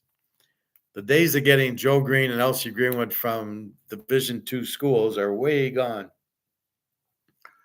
All right, Philadelphia. I don't understand. They need a coach badly. I'm not sold on Hurts. The running back they let go to the Bears. They got some receivers, and their defense. I don't. They need a defensive coordinator. Their defense has 6 Georgia players on it. Are you kidding me? You shouldn't be letting up more than 10 points a game. So there's a big problem with the coordinator is screwing them up. Hurts, all you do is blitz him, and he went what? If he was good, they wouldn't have lost 7 in a row at the end there. They didn't even show up against Tampa in a playoff game. Are you kidding me? So Hurts isn't your answer. You gave up your running back. Well, you got Barkley. So, okay, we got Barkley. We got the receivers. We need an offensive coordinator, and we need a defensive coordinator. We really don't need defense if you play the 6 Georgia guys. So, I don't know. I would have done it like the Red Wings used to play the Russian 5, right? They just put all 5 guys on the line, and they'd score every time. And that's what – just play all the Georgia players. They're used to playing with each other. New Orleans, you got Derek Carr and you got Hayner behind him. You've set a quarterback. You got Kamara. You're fine at running back. You got Olave. You're fine at receiver. You need an offensive coordinator or a new coach, and you need a little bit of help on defense. But they're pretty good. They're better than what they show. That tells me it's the coach. If Carr can't handle it, put Hayner in. But that's where I would be with that. Tampa Bay, coach sucks. Mayfield, I would rather have Trask. I'd rather get rid of Mayfield and have Trask. Trask is an upgrade. Running backs, they need one. Their defense was good, but I don't know. Did they sign Winfield Jr. and a couple of their linebackers, Larry David? I mean, we'll see. So they probably should pick up some defense and a running back and an offensive coordinator and a new head coach. You can't win with a bad head coach. Look at Dallas, right? So that's Tampa's problem. They should be starting Trask and get Mayfield to want to Washington or somebody. Trade him to Oakland, where they need a quarterback, and you're going to get a good draft pick because you're not going to win with Mayfield. He lost to the Lions, really. All right, the Niners, Purdy, great. McCaffrey, great. Deebo Samuel, great. Defense, great. You got rid of the defensive coordinator, which was the problem. You held KC to 19 in the Super Bowl into the overtime. Your kicker, I would get a new kicker. He choked on 5 occasions, or he's fixing the games. It's very hard to tell. He never missed at Michigan. All of a sudden, he lost us the Cleveland game, even. A 40-yarder at the end of the game, he chokes. In the Super Bowl, he misses an extra point. In the playoffs, he missed an extra point. This guy either is betting against himself. He's either taking the bribe or he's the biggest choke in the history of life. And I don't know. He didn't miss it in Michigan, so it's very, very confusing. I think he's fixing the games, and I would get rid of him. He shouldn't be missing anything. There's plenty of guys in the league that don't miss extra points, especially in Super Bowl games. Washington, Z team, need a quarterback. Thurston Howell isn't going to do it. They need defense. They got rid of Chase Young and the other guy. You need a running back, and I don't know who their coach is. Some nobody. So Washington, they get the second or third pick. You know, what do you want? Daniels, if he's 2 or 3, and Bo Nix, you got Penix. How the hell can you screw that up? Oh, it's a no-brainer. Take any of those 3, or then go to Hartman, and then Caleb if you need to. But Caleb's not going to help Washington. Caleb's got to go to like Oakland, where they're pretty good and a good defense. And with Washington, it's all on his shoulders, and you can see he chokes and he cries. So I can't go to Caleb there. Carolina, you need a quarterback. You need a running back. You need defense. You need a coach. What do? You're not going to sign a quarterback because you got Steve Young last year, and he sucks, but you're too stupid to realize he sucks. So what are you going to do with Steve Young? You're going to keep him, and you're going to be bad for 5 years till you realize he's Mitch Trubisky. Need a running back. At least get him. You had McCaffrey. You gave him up for nothing. You need a defense. Good luck with that. I mean, there is the team. I would just go. I think they gave their pick to the Bears so they could get Steve Young. So they're like, what, the 5th or 6th pick? I would grab a quarterback if I could, and then get some stud defensive players and a running back. I mean, you need everything. Jacksonville, Trevor Lawrence, pretty good coach.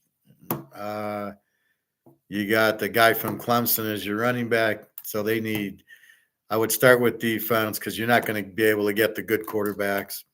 So I would get the first 3 or 4 picks defense, and then I'd look for getting rid of Trevor Lawrence if I could. I would try to trade him to Oakland, Washington, Atlanta. You blew that. He's not your quarterback. He's a joke. They won what, 8 games in the weakest division in the history of the world with Tennessee, Indy, Houston, and you won 7, 8 games. No, you got to get rid of him. He's not the answer. He's not a good thrower. He runs a little bit, but he's not a good thrower. Miami. Well, we know you got Tagliabue, who chokes in all the big games. Mozart's good running back. You got good receivers. You got an offensive coach. So you need a defense and defense. So their first 4 picks got to be defense and get a good defensive coordinator. And then what are you going to do? You're living with Tag, but he's not your answer. But he got you in the playoffs, so you need defense. Baltimore. Well, we all know you need a quarterback, but you just screwed yourself because you got him for 5 years now. So you need that. They got Henry as a running back, but how good's Henry? Henry was really good. Tennessee wouldn't let him go. So Henry's on the down and he's almost out. Your receivers are you got a great defense. Your coach, terrible, Harbaugh. But I think you have a Georgia coach in there. So I like their coaches. I like their defense. Offensive coordinator, I think you went to the Georgia guy, or that was Buffalo again. I can't remember.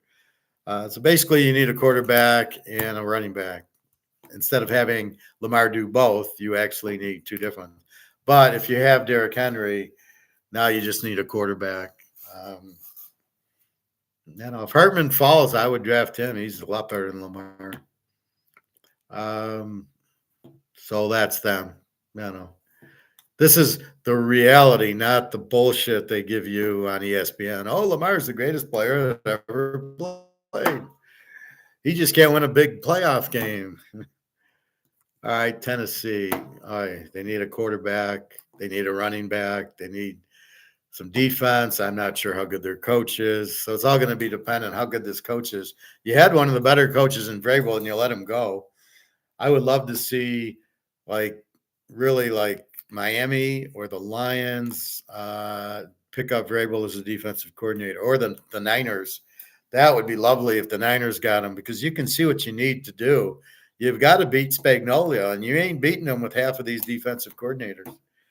So Vrabel should go to – I'd love to see him at the Niners, then maybe Miami, Detroit, maybe even Cincinnati, and we'll see. Houston needs a quarterback, needs a running back, needs a defense, needs a coach. So they're a long way away. Stroud's not that good. What did he learn at Ohio State? Oh, yeah, he had a big running game against Georgia.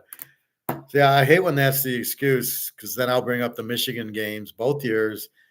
They didn't score 20 points. He sucked. That's the CJ Stroud I know.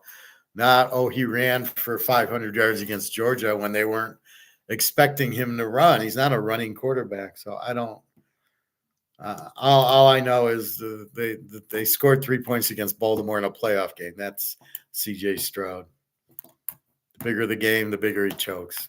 Levis stuck for 10. Okay, so you need a running back, you need a quarterback, but they're going to be drafting too low. So right now, I'd work on their defense and their running attack, and maybe a receiver in the draft, and a good backup quarterback. I would even trade for Trask at Tampa Bay, and he's better than Stroud. I would make that. If they're not going to play Trask, go sign him. I mean, Jesus, he's just sitting on the bench there. He's better than what you got, so I don't get that. Pittsburgh. All right, they got Russell Wilson. Greg John keeps asking, what about Russell Wilson? We don't know. Why? What happened with Denver? Is he screwed up in the mind or what? Mike Tomlin is pretty good with this, so he should be okay on Pittsburgh. We know he's got skills. Physically, he's there. Mentally, I don't know what's going on with him. We know they got the defense. As long as T.J. Watt comes back, maybe add a couple of defensive players. You lost Bush, so the linebacker. Maybe a receiver. You have running backs. So really, with Russell Wilson, you should have your quarterback. You have your running back. You need a receiver, and you need one or two on defense. You got a good coach. So Pittsburgh is very close if Russell Wilson's the answer. I would probably still draft. If I got a Hartman late in the first or second round, I would pick him up. Seattle, they need a quarterback. Geno Smith's terrible. They got the receivers. They got the running back. They need defensive help. So draft a couple of defensive players if you can't get the quarterback. If Hartman falls, they need to take him, but they're a little bit deep to do it, but their defense sucks. So you can see different teams. Pittsburgh, good defense. Seattle, bad defense. So it's pretty easy what they need, and you just go with, because you need the four horsemen. You need the Ric Flair on your team. San Diego, okay. Herbert will be back. You've added Harbaugh. You lost your receivers, but you kept your defensive guys. You got a good you should have a much better defense. I can see them adding a couple of Michigan defensive players. You need some receivers because you just let Keenan Allen and Wilson go, or Williams. So you don't have receivers. So you need that. Maybe you get Brock Bowers. That'll be curious where he goes. And you got your quarterback. So you got your quarterback, your coach. I'm sure your defense will be there. Their defense last year was a 22. Wasn't bad. I'd like to see it under 20. And you need some receivers, which are easy to get. So that you can do in the 5th round. That you can do free agent. Just get a guy from Oak State or Washington, USC, Oregon. Let's go down the Pac-12 list of receivers. Washington State, Oregon State. So that's the easy part. Look at the guy on Kansas City. What was it? Rice. He was from SMU. Perfect example. Great offensive team. Grab their receiver, and he looks great. So it's not hard to get the receiver. Denver. All right, we need a quarterback. We need a running back. They let Judy go. We need receivers. You got Sean Payton. What the hell is he doing? And so I would get a few defense, but you need a quarterback. Maybe you trade to Tampa for Trask. I don't know. I don't know where you're picking. You're not picking high enough to get one of the 5 quarterbacks that are there. So this will be curious. If they trade up, the problem is they need help on defense. So this will be, because you're going to have to give up picks that you could use for your defense to get, Bo Nix or Penix or something. So this will be interesting. I don't know. Sean Payton. I love Sean Payton, but maybe Drew Brees will come out of retirement. Cincinnati, they've got Burrow, they've got Chase. They need a running back, no big deal. Their defense is fairly strong. They got to get a few better defensive players. But Joe Burrow makes all that go away. Because when Joe Burrow is on the field and you need a stop so Joe can take you down and win the game at the end, your defense plays much, much better knowing if we make the stop, we win the game because we got Burrow. And so that cures your defense. So, yeah, pick up a couple defense. I'd love to see them get Brock Bowers. Put him with Chase and Burrow. It wouldn't be fair, but I don't know. He'll be long gone by then unless they trade. And then they need a running back to replace Mixon. But I think they got another Oklahoma guy. I can't think of his name. Sammy Perrine. So, they got Burrow and Chase. That's puts them ahead of everybody else. Kansas City, well, you got Mahomes, you got Pacheco, you got the defense, you got Pacheco, or you got Spagnuolo. I mean, you're loaded. I guess I would you got Chocolatey Claire backing up Pacheco. I think they need another Rice, another wide receiver out of SMU, and a couple of defensive guys. They're fine. Green Bay, Love. I'm getting more sold on him. He looked great against Dallas. He looked great against the Niners. So it's the system, but okay. He's better than I thought. They've got all the receivers and all the running backs. They just signed a running back. They need some defensive help, but not a lot. They are 2 or 3 good, solid defensive players away from winning the NFC Central again and being a 1 or 2 seed. It'll be them and the Niners, and then Dallas and Philly don't know what they're doing. And, the Rams, have a say. Seattle needs some defense, but they lost Coach Pete. That's a tough replacement, especially they got the offensive coordinator from the University of Washington as their head coach. That is not going to work. So they got big problems there. Why didn't they get the coach from Washington? They had to settle for the offensive coordinator? That wasn't smart at all. And then Minnesota, they need a quarterback. They need a running back. You got Jefferson, and you need some defense. So they need 2 or 3 good defensive draft picks and grab a running back somewhere. And you got Jefferson, and you got the tight end from the Lions. So I would focus on if the Oklahoma State running back's there, I would jump on him. Otherwise, I'd be defense. And by the way, you need a quarterback. Now, Hall was a high draft pick from BYU. He ain't the answer. Mullins looked pretty good. He threw for 400 yards on the Lions, like so did everybody else. But he throws a lot of interceptions. So he throws 400 yards, 4 touchdowns, and 4 picks in the Lion game that I saw him in. The Mullins isn't bad, but he's not. He's a good backup, but he's not. Mahomes. No, Mullins isn't here. Mullins is here. Mahomes and Burrow, and here's Mullins. So keep an eye on that. Minnesota. Decent. They're an 18 defense, so they were playing not bad defense. Well, against the Lions, though, they gave up 40 points. Here they lost 33-10 to Green Bay, so I don't think they have a good defense. I just think it's who they played made their defense look better. They probably played the Bears a couple of times. So that's how you do a draft, right? You look at your needs. So the Jets have a strong defense and a great coach.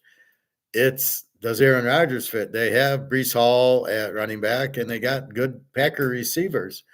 So if Rodgers is healthy, they're probably it's KC, them, and Cincinnati in the AFC. Now again, Rodgers got hurt, Burrow got hurt.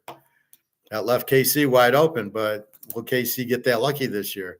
Burrow don't get hurt. Burrow's going to the Super Bowl. That's the bottom line. So if Mahomes gets hurt, KC doesn't go to the Super Bowl, right? So let's see what Rodgers does. Hopefully he plays. Cleveland, they need a quarterback. Is Thompson Robinson their answer? But why do their quarterbacks keep getting hurt? Deshaun Watson running, Thompson Robinson running. You end up with Joe Flacco as your fifth quarterback. I mean, you got a problem. You cannot run your quarterback. This is what these idiots don't understand. You can't run your quarterbacks. They're going to get hurt. That's why you have running backs. Your quarterbacks are supposed to throw to your $1 million receivers.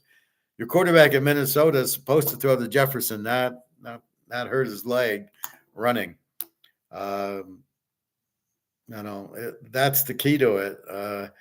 Burrow got hurt on a cheap shot. He wasn't running. I don't know how Herbert hurt his wrist, if he was running or not. Russell Wilson stayed healthy. Geno Smith, he's just bad.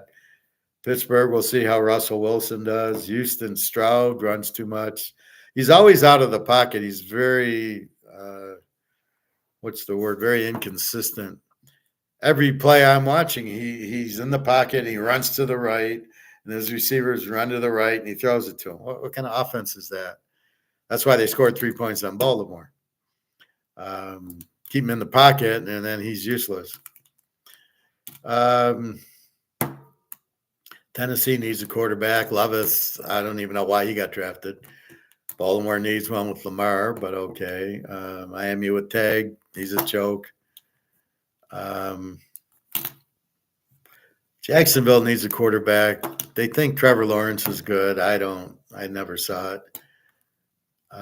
Carolina. What do you do if you're Carolina? You got the one pick last year. You take Steve Young. He sucks. The team sucks. What do? You need a quarterback, but I don't know where you draft. Are you going to be able to get one of the 5? And could you get one of the 5? What are you going to do with Young? Trade him? I would. See, I don't need 4 years to see if the guy's a good quarterback. I told you about Uglia Buglia. I watch him at Clemson. He sucks. So that's it. I don't need to see any more. And then he goes to Oregon State and he sucked. So you don't need to see any more than what you see. I mean, you see him make some plays. Either he gets it or he doesn't, and off you go. He's terrible. Cameron Ward. I know we had somebody from Washington State come on. Cameron Ward should be the Heisman Trophy. He had just beaten Oregon State or something. I go, well, let's see what he does against Oregon and Utah and some of the good teams. And he didn't show up, and that's what I'm saying. You can't look at him at home. I think they beat Wisconsin. He's dancing all around, making, that's the problem when you dance around, you make the play like C.J. Stroud. Do you see Mahomes do that? No. Do you see Burrow do that? No. So that's not really what a good quarterback does. So I'm being honest with my evaluation. I'm not kissing anybody's ass I like Lamar or Prime Jr. at Colorado. Is he good? They need a running attack. He scrambles around a lot. I think he's decent. He's better than like half the NFL, let's say. Trevor Lawrence, I'd rather have Prime Jr. Oakland, but he's still raw. And the problem is, if Prime isn't the head coach of Oakland, they're not going to draft him. So he's going to go where his dad goes to coach. That's that's how my dad was when I was in Little League. Howard's going to play shortstop and bat fourth.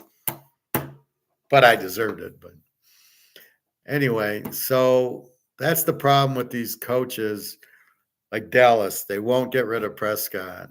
Carolina, will they get rid of Young? Tampa won't get rid of Mayfield. New Orleans, you got Carr. You won 8 games or 9 games. That's just not good enough. Here you beat Tampa 23-13. That's what we need. Now, Kamara was out the first 4 games, so we'll see if Kamara's there and Olave, and if they can get another weapon, maybe they can get Brock Bowers. That would be good. And you got Jake Haener, who's better than Carr, sitting on your bench. You've got to understand your talent. Tampa Bay has Trask, who's better than Mayfield, sitting on the bench, not playing. And you're losing with Mayfield. And you got Carr, you got, you've got Haener. LA's all set. When Stafford goes, then you got Stenson Benson from Georgia. Now, what you should do, the problem is Washington, let's say they draft Bo Nix, they're going to start him right away. No, he needs to sit on the bench at least 6 weeks. Get in touch with your receivers, understand the defenses that are being played. It's not college. You can't do that. Now, he's really good, Bo Nix. He'd have games where he'd be 23 of 24 and 350 yards and 5 touchdowns against Washington, against Washington State, Oregon State, against these good teams. So he's very good. Penix is even better because he beat him. So that's what you can't be blind. You got to understand these guys are great. I would still give them 4 or 5 weeks to get, what do you mean start them week 1, especially with no training camp? You're out of your mind. That's how you get these guys hurt. Just let them watch the first 4 or 5 weeks. And then about week 6, you slide them in. They get a feel. They can see you can study defenses with them and let him throw the ball to his receivers and get used to it. Get used to handing off. Get used to the NFL. It's like a new job. Day 1, nobody's ready. You're just, where's the bathroom? Where's the fridge? And how do I get to, SAP and Excel? And where's my computer? I'm not ready day 1 as I am 3 months into the job. So I wouldn't be rushing these guys. Daniels got a lot better last year. I love him. He can move, but he's a good runner, but he's not a runner. He's going to look to throw, unlike, Caleb. Caleb's too much helter-skelter. He had the Oklahoma offense, and he's running around like his head's on fire. I didn't understand that. He put up points on Washington, didn't show up for Utah. UCLA killed him. I love seeing that. But it's not all. They don't have a defense. You got to be out of your mind to go to USC. You'll look like a good quarterback, but you won't be, and you're not going to win because you don't have defense. Not in that league. Although now it's going to be interesting. It's in the Big Ten. USC gets to lose to UCLA, and Oregon and Washington, by the way, Michigan and Ohio State, Penn State, and you get to play Iowa's defense. So this is going to be interesting. USC against Iowa's defense and Wisconsin's defense. Very interesting. I'm wondering how they're going to do it. I mean, you got 18 teams in the Big Ten. You've added 4, or did they add more? Oregon, Washington, USC, UCLA, Michigan, Ohio State, Penn State. So you got 7. You got 7 studs. Well, 6 studs in USC, UCLA maybe. Let's see how good Carl Durrell is. I can't believe the guy left. It's so ironic. Chip Kelly leaves UCLA to go to Ohio State as the offensive coordinator, not even the head coach. Just, it's hysterical. Unless they're getting ready to fire the head coach because he can't beat Michigan. I would say that's why they brought Chip Kelly in, for one reason and one reason only, to beat Michigan. Because if this guy loses again to Michigan, that's 3 in a row, 4 in a row. He's gone. You don't lose 4 times in a row to Michigan and stay at Ohio State. No. Doesn't work that way. Harbaugh was like that, and then he went back to the running game, which is what was Ohio State's Achilles heel the whole time. Michigan was beating them in the 70s, 80s, and 90s, well, except for the Archie Griffin years. But in the late 70s and 80s and 90s, Michigan ran it down their throat. Tim Biakabatuka, 350 yards on Ohio State. He ran it off tackle. He just was gone. It was like, what kind of defense is this? So they knew Ohio State's weakness is against the run, and it still is. Anyway, this will be curious, Michigan, what they do with the new coach. He ran both football. He just ran the tailback 35 times a game. There was no passing. It's just run. So this will be curious what the new coach does. If he starts throwing, they're dead. because they have a hard time getting quarterbacks. And if you think J.J. McCarthy's any good, you're out of your freaking mind. At what point was he any good in the last 2 years? Sorry. He didn't do anything against Washington. They handed the ball off. They got 4 touchdowns by their running back. He didn't do shit. And against Alabama, he didn't show up. He had one good drive, I think. I got to rewatch that game. So that's what you're looking for. That's what you're looking for when you bet. You want to see the quarterback and the defense, but you've got to analyze the quarterback the way I analyze the quarterback. Lamar Jackson is not good. So you got to quit fooling yourself into thinking he's good. He can run. He can't throw and hit the broadside of a barn. He's not. That's what a quarterback in the NFL has to be. Aaron Rodgers, Tom Brady, Drew Brees. He's got to be able to throw the ball. He can't. That's why they scored all of 7 points against Kansas City. You put Tom Brady. Well, you saw that when Tom Brady played him. Tom Brady put up 40 on him. That's what you need. Is the quarterback should be good in all the games. Not, oh wait, Kansas City's got a good defense. Hey Lamar, when are you going to join the game? Come on, So that's what I'm talking about. Not, yeah, he can run. Okay, I know he can run, but he's a quarterback, not a halfback. Same thing with Trevor Lawrence, Jalen Hurts. You've got to understand what they really are. These running quarterbacks do not work, and but against the weak teams. I mean, look at this game, Philadelphia, Arizona. Arizona with the 27 defense, and Philly had a 28 defense, and they play a 35-31 game. To Arizona.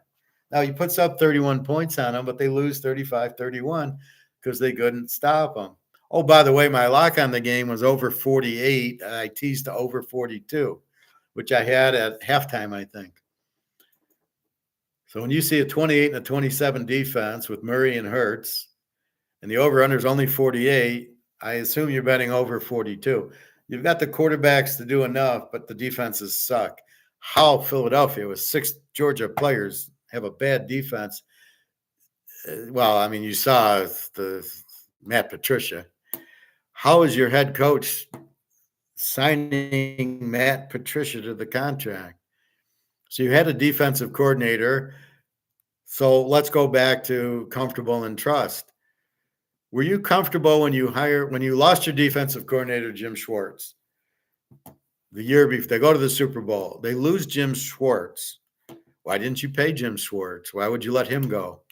Okay, you let him go. Were you comfortable with the defensive coordinator you hired? No. Did you trust him? Apparently, you trusted without trust being earned for that guy. That's your problem. So you have a bad defensive coordinator. You obviously had problems with them because you fired them after 10 or 12 games. And then your best choice is Matt Patricia. What kind of coach is this? You've got to be comfortable and trusting your assistants. You weren't comfortable and trusting your defensive coordinator. You never should have hired him. Then he starts screwing up, so you lose all trust and confidence in him that he doesn't know what he's doing. Why'd you hire him in the first place? And now you got Matt Patricia. How can you trust and be comfortable with him as your defensive coordinator? The way he coached the Lions in New England, he ain't your answer. So you were screwed because you didn't know, you weren't comfortable and found a defensive coordinator you could trust. You had 6 Georgia defensive players on there, and you had Fletcher Cox. Fletcher Cox retired because he was so sick of it. So I don't know what you're going to do, but you're going to be a good offensive team with no defense, Philadelphia. You're all done. Dallas, good defensive team and no offense. You're all done. It's Frisco. It's the Rams. Green Bay. That's the NFC. 3 teams. Lions, no defense. The Bears, they draft Caleb, no offense. Vikings, you got no quarterback. and you never had one with Kirk Cousins, and you didn't lose anything. You didn't get a good enough draft pick for him, I think, unless if they got Atlanta's pick and he's high enough, then they could get Bo Nix or Hartman or Penix if it's high enough. That'll be curious, but that's probably what they did. Traded him to Atlanta to get the Bo Nix, Penix, or one of those, or Hartman. I don't understand everybody's so like down on Hartman. If you saw him at Wake Forest, this guy should be the number one pick. He goes to Notre Dame and they want to run the ball more. They're not really letting him do his thing. So that's the problem. But Hartman's, it's like Jordan Love. He had a great junior year.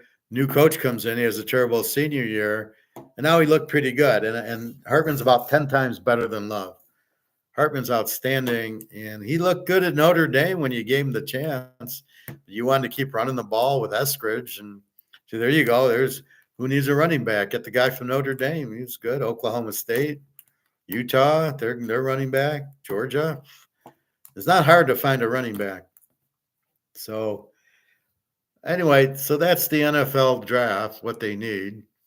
We will revisit it once we see how the draft plays out. This free agency, it's about a bunch of bad players switching teams because they sign, like Keenan Allen. He wouldn't take a pay cut. So now where did he go? I mean, I don't remember what team he's on. It's not going to be as good because he doesn't have Justin Herbert. The puzzles switch. So let's say he's on Carolina. What's he going to do? Or Pittsburgh? I don't remember where he went, but yeah, he should have went to Pittsburgh. That would have been a perfect fit for him.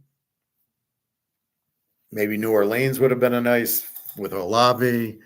Green Bay's got all the young ones.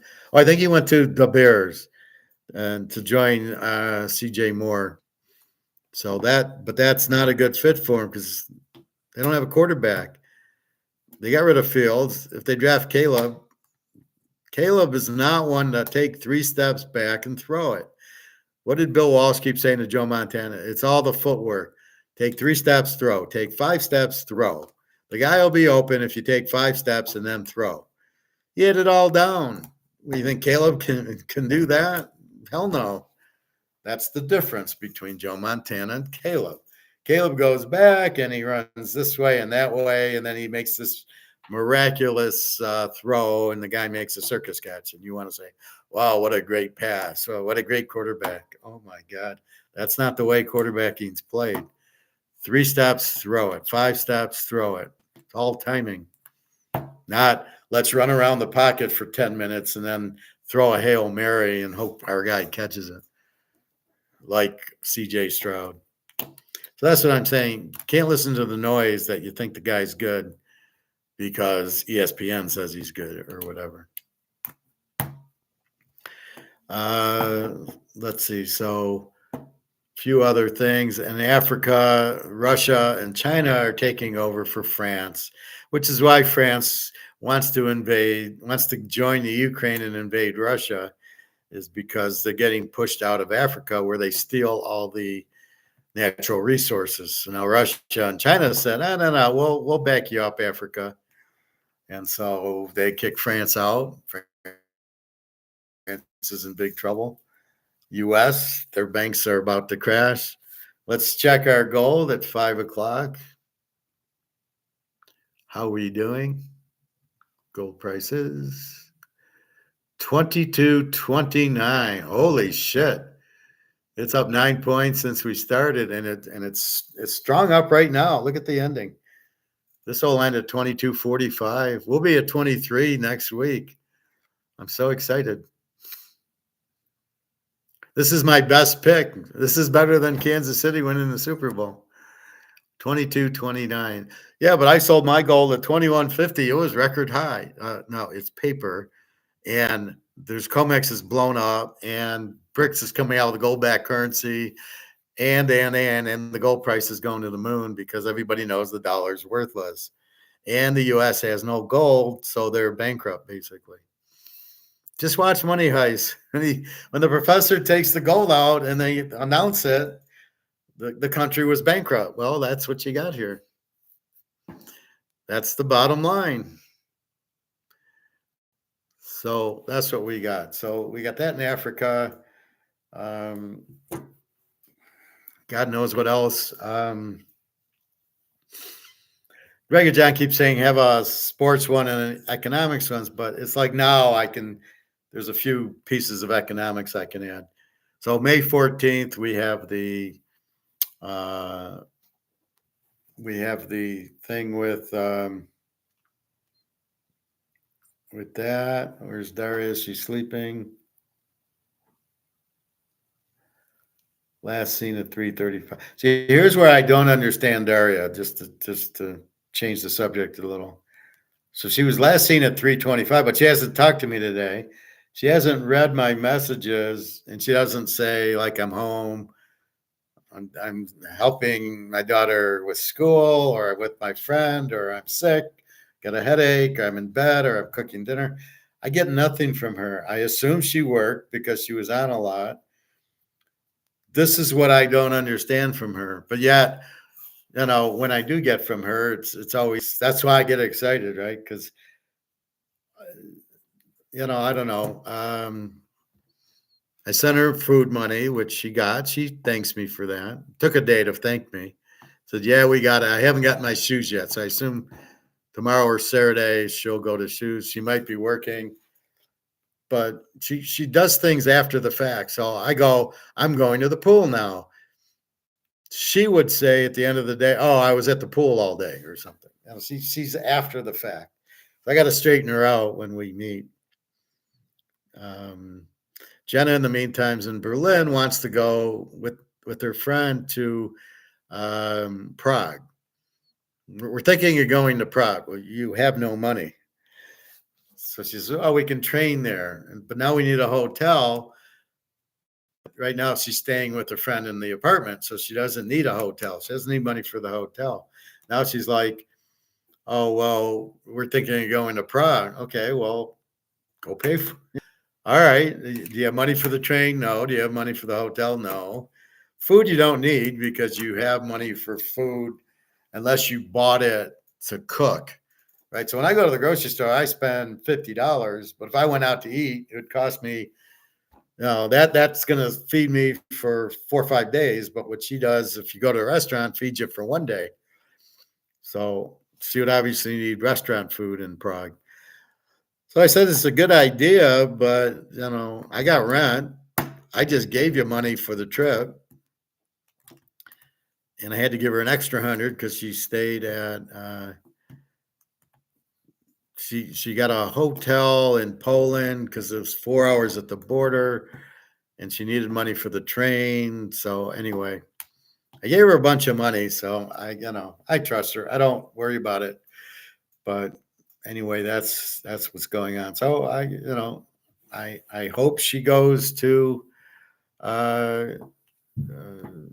what's Prague. Prague's very nice. If you watch it on YouTube, it's a very nice city.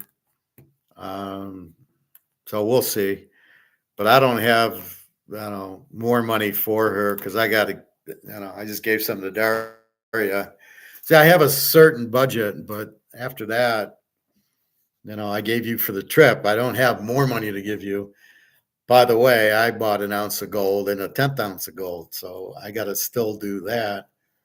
And I got rent Tuesday. So I have the money in the bank already for it. And then I start getting unemployment and Social Security. So I'm going to have more money a month. So I can help them, but that's down the road. Anyway, we will see. I hope she does. I don't know how long she's staying. And I could get it. She's bored in the Ukraine in the middle of a war versus a normal thing in the Ukraine. And then she goes, meets her friend in Germany who's from the Ukraine, who moved to Germany. And I said, "How's Germany? It's broke."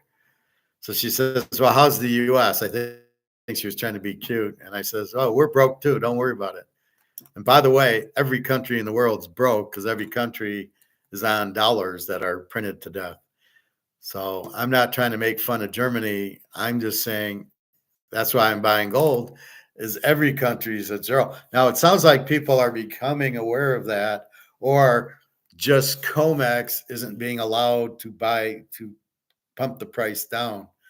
So if COMEX can't keep the price down, we know the central banks in India and China are buying gold hand over fist until there's no more to buy. One thing I got to talk about Egon with is he's saying, well, we can't really go on a gold standard because there's not enough gold for everybody in the world. And I'm like, no, I don't think there was enough gold for everybody in Rome either. But that's not the point. You have gold backed currency, and then it gets adjusted to what you make and what you spend, and then the prices get adjusted to the gold. So no, you don't need. You can have a gold standard. It works.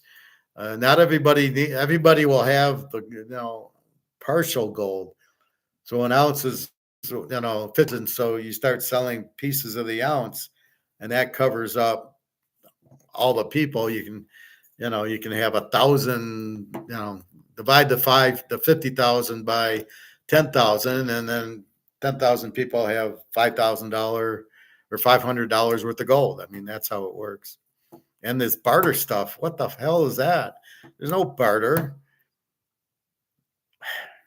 Barter's taking this to a steakhouse saying, I'm going to pay you with my Mahomes card, but it's worth $5,000 and you're charging me 100 for the steak. So I want change. I mean, there's no barter. Oh, we'll barter with gold and silver. No, gold and silver will have its value. If the dollar goes away, there has to be a new medium of exchange. That's the way it works. There's always a new medium of exchange. What did France do? What did England do when they stopped being the reserve currency and they ran out of gold because of the war? What did they? They got the pound. It's all bullshit because the way the pound's valued versus the dollar and the euro's very valued versus the dollar, it's ridiculous. It's so fantasy. But anyway, keep that in mind. Go buy gold, go buy silver, much as you can. You can see what's happening. So this is what I'm trying to explain to you. It's 22.29 now. Please, what are you going to do when it hits 5,000? Are you going to then buy it? If you haven't bought it now and you're wanting to buy it, you're already the boat's already leaving the dock right now. You can still catch a little, but you're going to buy quarter ounces and tenth of an ounces, not ounces. But this is it. This is the boat leaving the dock right now. 2230 going to 2300 next week, going to 2500. By May, it'll be over 3,000, if not 3,500. And once everybody realizes they've been made off, Katie bar the door, there's 10 grand. And that's what I'm waiting for. I won't sell a lot at 10 grand, but I'm not selling anything now. Record high, paper record high. I don't give a shit about paper record high. I'm looking at physical high. And the physical hasn't begun yet. When they turn it into physical gold, look out. Because there's, like he said, it's very limited. There's not enough gold. So when you have more people wanting it, when you have more demand than supply, price goes up. And you can see price going up now. And COMEX isn't there to keep it down. That's why you're seeing these big jumps. COMEX is like, we can't do it. We're going to Bitcoin. And then Bitcoin, I was hearing something temperance or temper or something, tamper. Some of the way you buy and sell the Bitcoin is fraud. And they're finding out it's Ponzi schemes. And that's why the Bitcoin price went up. So again, good luck in your Bitcoin. I think it's Therma or Temper or something that I'll watch it again, where they're mucking around with the price. It's not real. Again, it's made off, and so all you in Bitcoin, you're about to get screwed. You better get out. I don't know why you're in it. Just get out, go into gold, and stop worrying about it. It's not the genie in the bottle. Gold's the genie in the bottle. Bitcoin is not even the bottle. So I don't know. Anyway, I think that's about it. So again, going through the basketball, we like Arizona, we like Connecticut, we like Iowa State under, we like North Carolina, We like the Duke game under. We like Purdue over. We like Tennessee over. And we like Marquette under.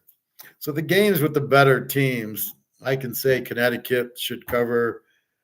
Uh, North Carolina should cover.